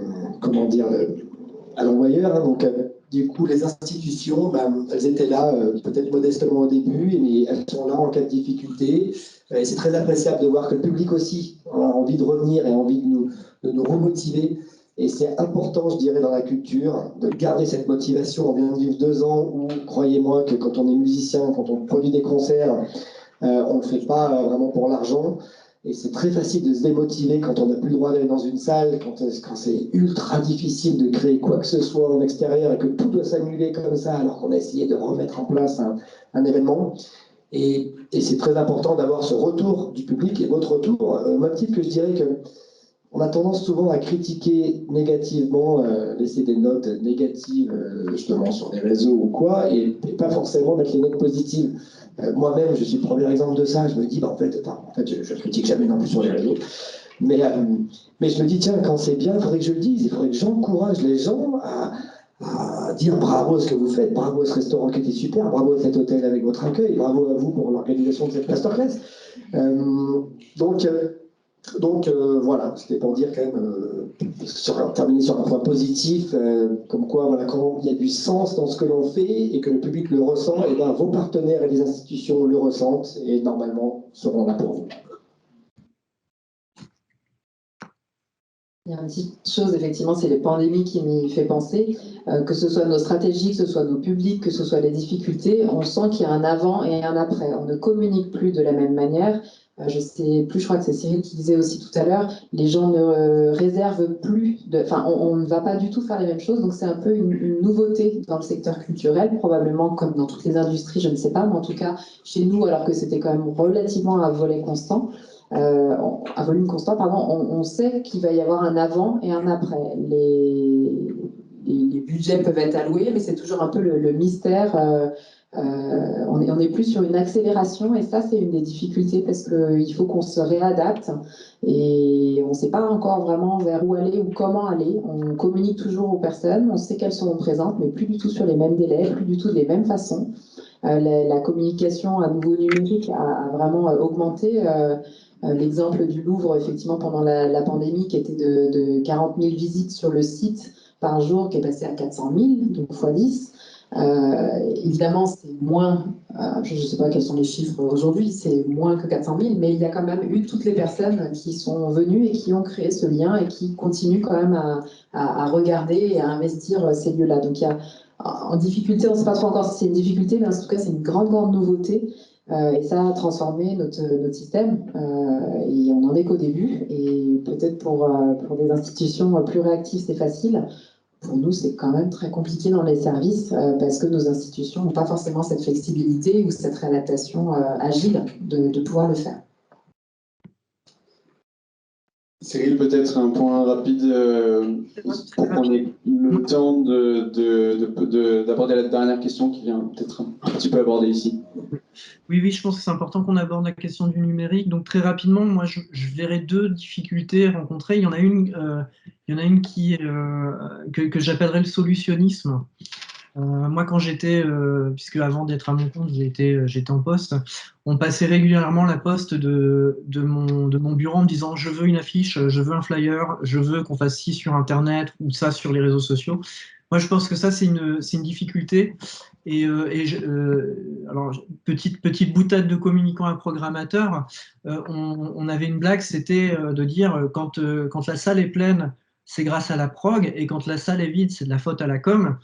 Et effectivement, je pense que voilà, donc effectivement, je pense qu'il faut faire attention au solutionnisme et se dire c'est parce qu'on poste quelque chose sur les réseaux sociaux, c'est parce qu'on a fait une super vidéo qu'on va avoir un impact. Donc ça, c'est la première chose.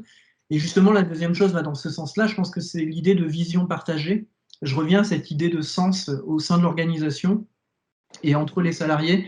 Si on veut qu'il y ait une expérience, si on veut que les clients ou les publics vivent une expérience mémorable, il faut que l'équipe collabore bien et il faut que l'équipe sache pourquoi elle s'engage. Et le socle de tout ça, c'est d'avoir une vision partagée, de savoir où va la structure et pourquoi on se lève le matin pour aller travailler. Et tout ça, en fait, va générer de la confiance entre les salariés et l'organisation, et entre l'organisation et les publics, et entre les salariés et les publics. Voilà, c'est un cercle vertueux à créer. Merci beaucoup pour ces précisions. Et donc, du coup, la dernière question est de savoir, est-ce que les nouveaux médias peuvent être perçus comme un nouveau potentiel de communication? On a déjà un petit peu abordé, mais est-ce qu'il y a moyen de préciser cette question? Peut-être Cyril. Alors oui, je peux commencer, et puis peut-être que Charles et Caroline pourront compléter par des exemples dans leur structure. Moi, je dirais oui et non, c'est-à-dire que je suis assez technocritique. Je pense que il y a beaucoup de potentiel dans le numérique, je ne peux pas dire le contraire, que ce soit les réseaux sociaux, on parle de réalité virtuelle, tous les dispositifs immersifs, la vidéo, les datas, enfin, on a vraiment plein d'outils qui permettent de personnaliser une expérience, qui permettent de faire beaucoup de choses. Mais encore une fois, ça rejoint ce que je disais, attention au solutionnisme. Et en fait, ça ne reste que des outils.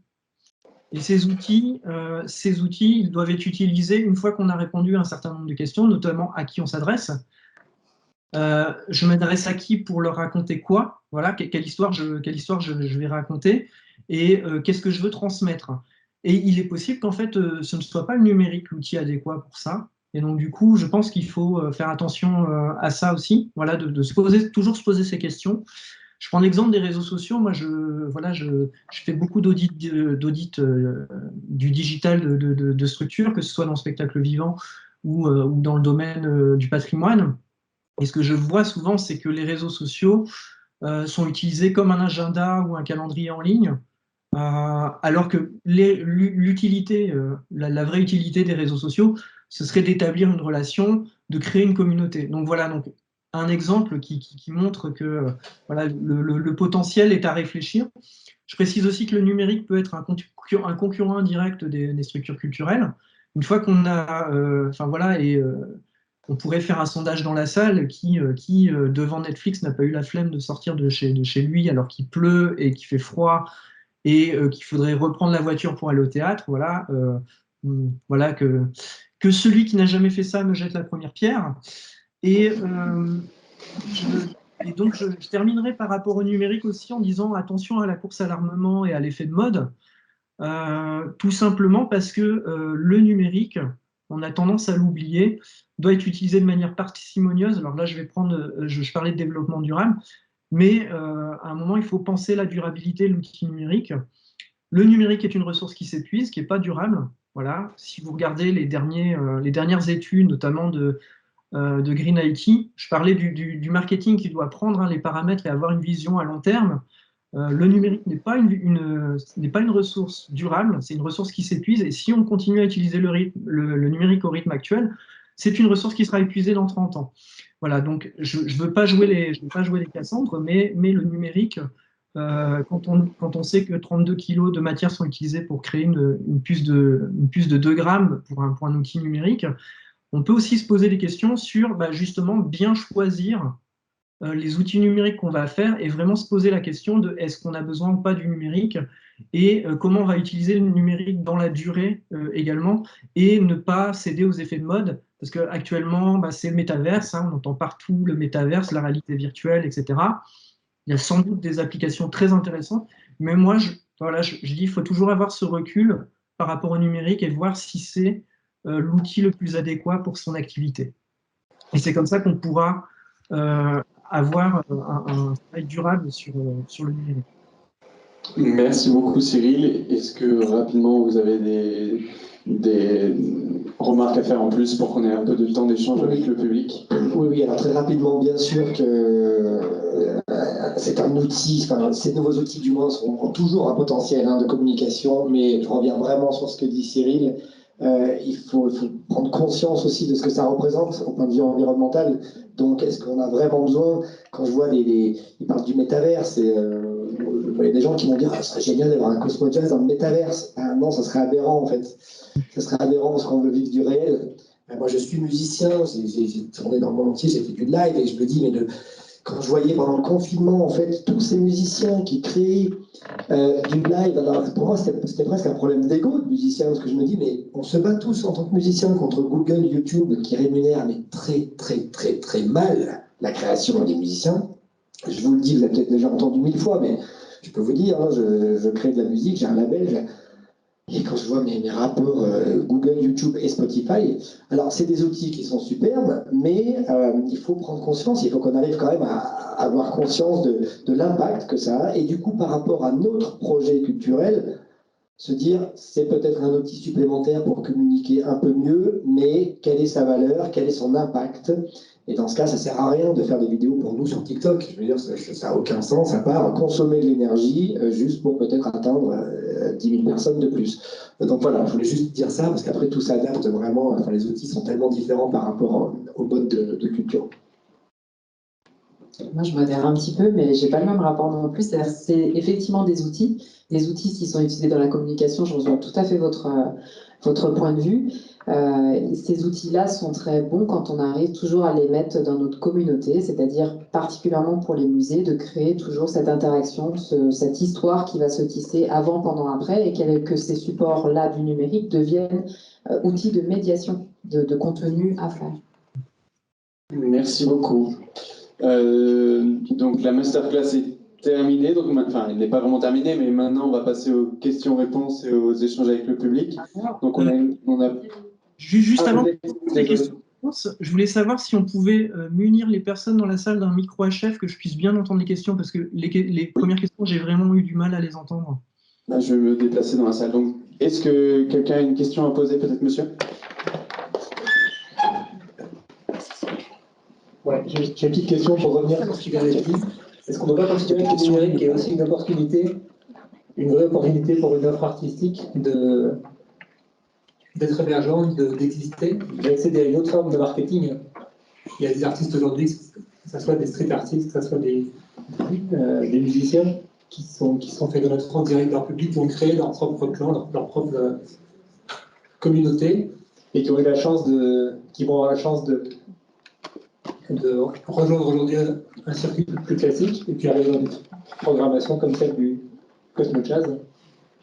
Est-ce qu'il n'y a pas un gros canal de marketing? Alors, je me permets, oui, et c'est pour ça que bien sûr l'outil numérique peut être fabuleux pour certaines formes culturelles et puis n'est pas forcément nécessaire pour d'autres. Pour un festival par exemple, c'est vrai que moi en tant que programmateur, et ben, plutôt que de me déplacer dans toute la France pour voir certains concerts, ce qui serait finalement l'impact environnemental serait pas top non plus, je passe énormément de temps à regarder des lives, à écouter. Alors j'ai besoin d'avoir des lives, hein, c'est pas juste l'album qui va me motiver. Et après, en tant que producteur aussi de musique et autres, bien sûr que c'est des outils fabuleux. Vous êtes dans la vidéo, enfin, en ce moment, a priori, et c'est une aubaine de pouvoir.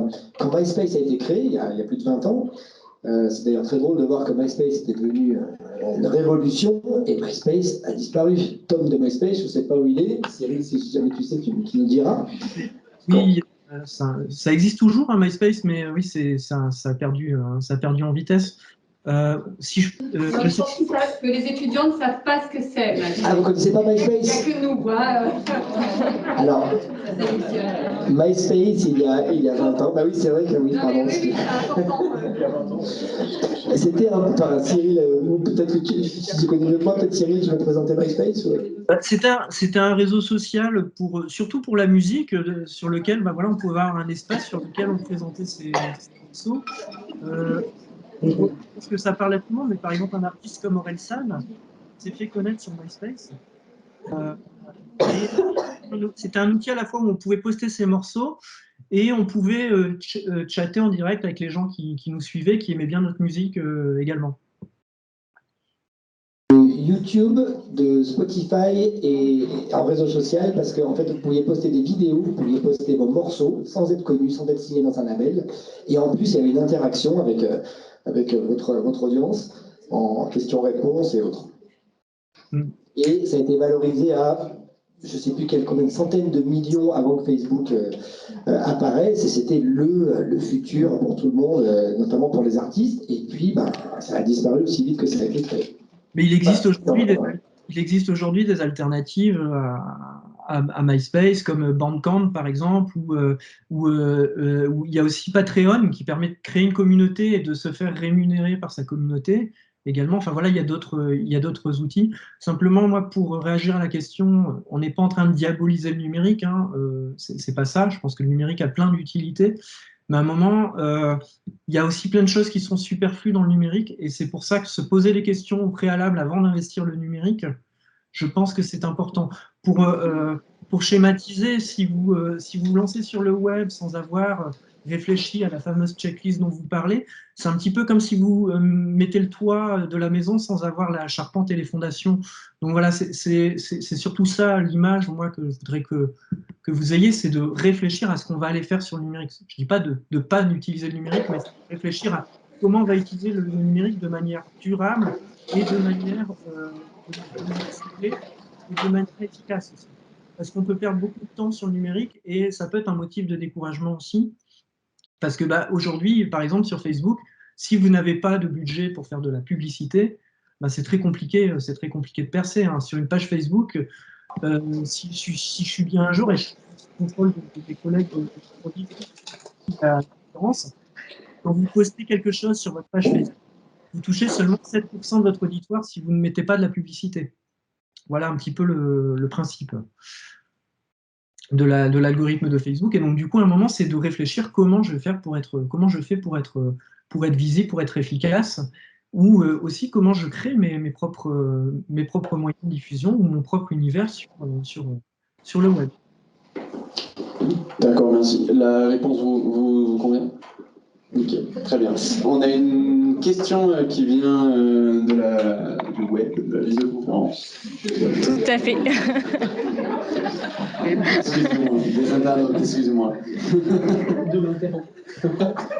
On a une petite question de Laura qui nous demande est-ce que vous remarquez une évolution chez les publics du besoin de personnalisation de l'expérience? Alors c'était, je crois, une question pour Charlie, qui en parlait tout à l'heure de l'expérience. Le besoin de personnalisation de l'expérience. C'est vague, c'est très vague. C'est très vague. Alors oui, on veut satisfaire tout le monde, et pour satisfaire tout le monde, on a tendance parfois justement à décloisonner. C'est-à-dire que nous, une des envies, moi, dans le festival, c'est justement peut-être de commencer à faire des concerts simultanés. C'est-à-dire que des concerts dans un certain lieu pour un certain type de personnes, et puis d'autres à côté, plutôt que de garder finalement tout le temps on va dire cette route, du moins. Donc, se dire que voilà, au lieu d'avoir une expérience qui suit un fil, et puis à la fin, quand vous n'avez plus, vous pouvez quitter l'expérience, c'est de se dire qu'on peut le scinder et commencer à travailler sur des groupes un peu plus précis. Voilà ce que je pourrais dire par rapport à ça. Merci beaucoup. Ouais. Caroline, non, pas complété. Non. En fait, Cyril, je suis désolé, mais si on veut avoir le temps de faire la dernière petite animation avant d'arriver à 16h et à la fin de cette masterclass, est-ce qu'il y a une autre question, une dernière question à prendre? Oui. Bonjour. Moi, j'ai une question par rapport au sponsoring. Quelle est la tendance aujourd'hui à l'époque post-Covid? Est-ce qu'il y a plus de marques qui sont intéressées à sponsoriser l'événementiel, les projets culturels? Au contraire, vous observez leur frein économique, que c'est plus compliqué de trouver les sponsors dans le secteur. Alors, il y a une réalité, il y a une frilosité.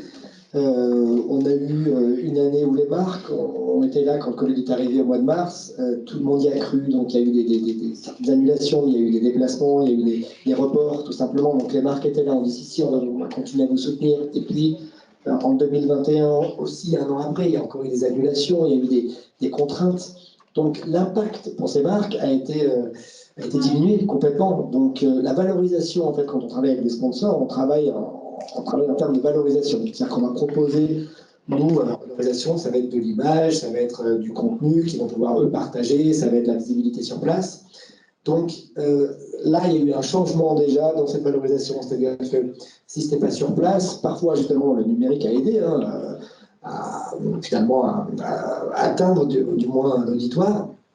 Mais l'expérience n'était plus la même pour eux, donc les contrats changeaient, pour être très concret, et il y a eu des difficultés économiques aussi pour les marques, tout simplement.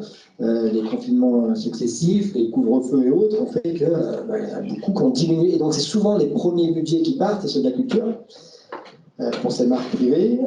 Souvent le sport s'en tire bien, mais je pense que le sport a eu mal aussi, très mal, avec les stades diminués à 5000 personnes et autres. Donc là, à l'heure actuelle, c'est assez difficile. Ils s'engagent beaucoup moins, en tout cas moins vite. Donc, sans dire non, ils disent on voit ça bientôt, Ce qui est très problématique pour nous, c'est qu'on se retrouve là, en période de préparation de festival, avec des budgets qui ne sont pas forcément bouclés. Et d'ailleurs, même les institutions publiques, on a des commissions qui auront lieu pour nous, dans des attributions de budget qui auront lieu en juillet, sachant que le festival est en juillet. Donc, ça veut dire qu'on croise les doigts et on espère qu'on aura ce dont on a besoin. Donc oui, il y a un impact, c'est sûr. Il y aura toujours un impact pour ces marques-là, que ce soit avec les événements qu'on vit en ce moment aussi, hélas, avec l'Ukraine et autres. Mais il faut s'adapter, il faut proposer différemment, il faut composer avec, mais c'est toujours, toujours des hauts et des bas. On a vécu juste avant le Covid, par contre, une période vraiment forte, faste, où toutes les marques avaient envie d'être là, toutes les marques vendaient bien, elles voulaient être présentes. Mais là, en effet, il y a une certaine frénésie.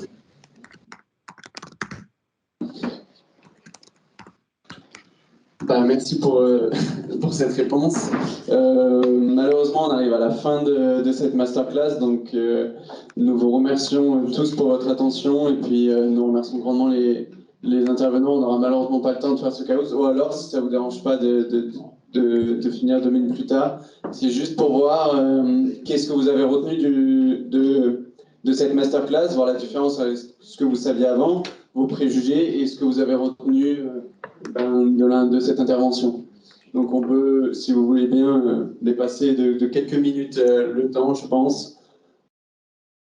Je profite pour me lever chez toi. Allez-y. Je ne sais pas si vous avez vu passer cette semaine dans les infos, là, c'est Adidas qui a lancé, je sais plus, c'est 8 sculptures à Londres qui sont posées de femmes sportives. Et je trouvais ça, c'était assez rigolo en fait de venir à cette masterclass ici, puisque est-ce que c'est du marketing culturel ou est-ce que c'est de la culture, enfin qui cherche qui et dans quel lien on s'inscrit. Adidas va chercher, donc ils ont imprimé avec un super greenwashing, je ne juge presque pas Adidas, de faire des sculptures en imprimante 3D de femmes représentant différents sports, évidemment choisis, triés sur le volet. De positionner ça sur Londres, puisqu'il y avait une étude qui était qu'il y avait plus de représentation d'hommes ou d'animaux que de femmes. Et donc ces sculptures-là vont être redistribuées dans la ville. On est donc bien là sur raccorder une communauté, se raccorder à des principes et des valeurs pour du marketing, et à quel point souvent, quand ça fonctionne dans un sens, on va aller chercher les idées de l'autre.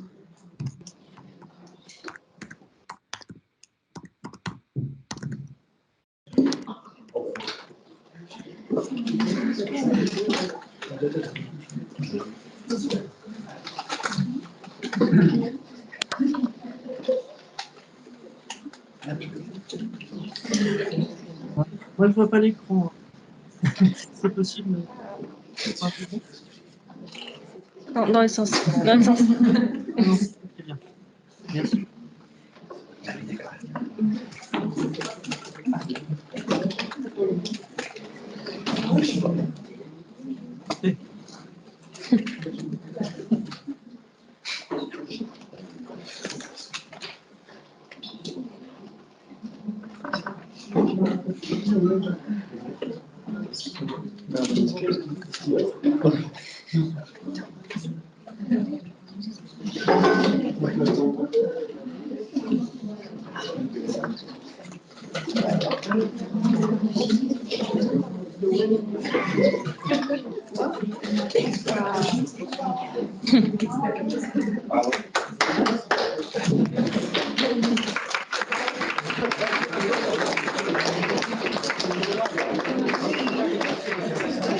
on voit du coup il y a une vraie différence avec le premier nuage de mots qui était plutôt tourné, comme on disait, sur le format. Et que maintenant, c'est plus l'expérience unique, le public. Un commentaire, Charles, Caroline, peut-être? Assez court, parfait. Non, mais tout à fait. Moi, je trouve que c'est très bien résumé, donc c'est que ça a dû être suffisamment cohérent pour faire passer ces idées-là. Voilà, quoi qu'on fasse dans la vie, pensez à faire un plaisir. Cyril, peut-être une dernière remarque? Je crois que le message est bien passé quant au design de l'expérience du public. Merci à tous d'être venus, merci pour votre participation et on vous attend nombreux pour la prochaine masterclass le 25 mars sur le commerce international. Merci.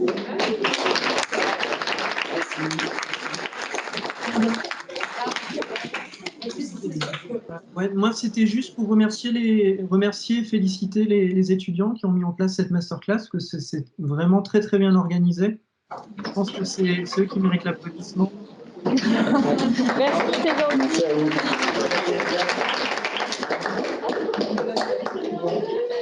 Au revoir Cyril. Merci Cyril, au revoir. Merci Cyril, au revoir.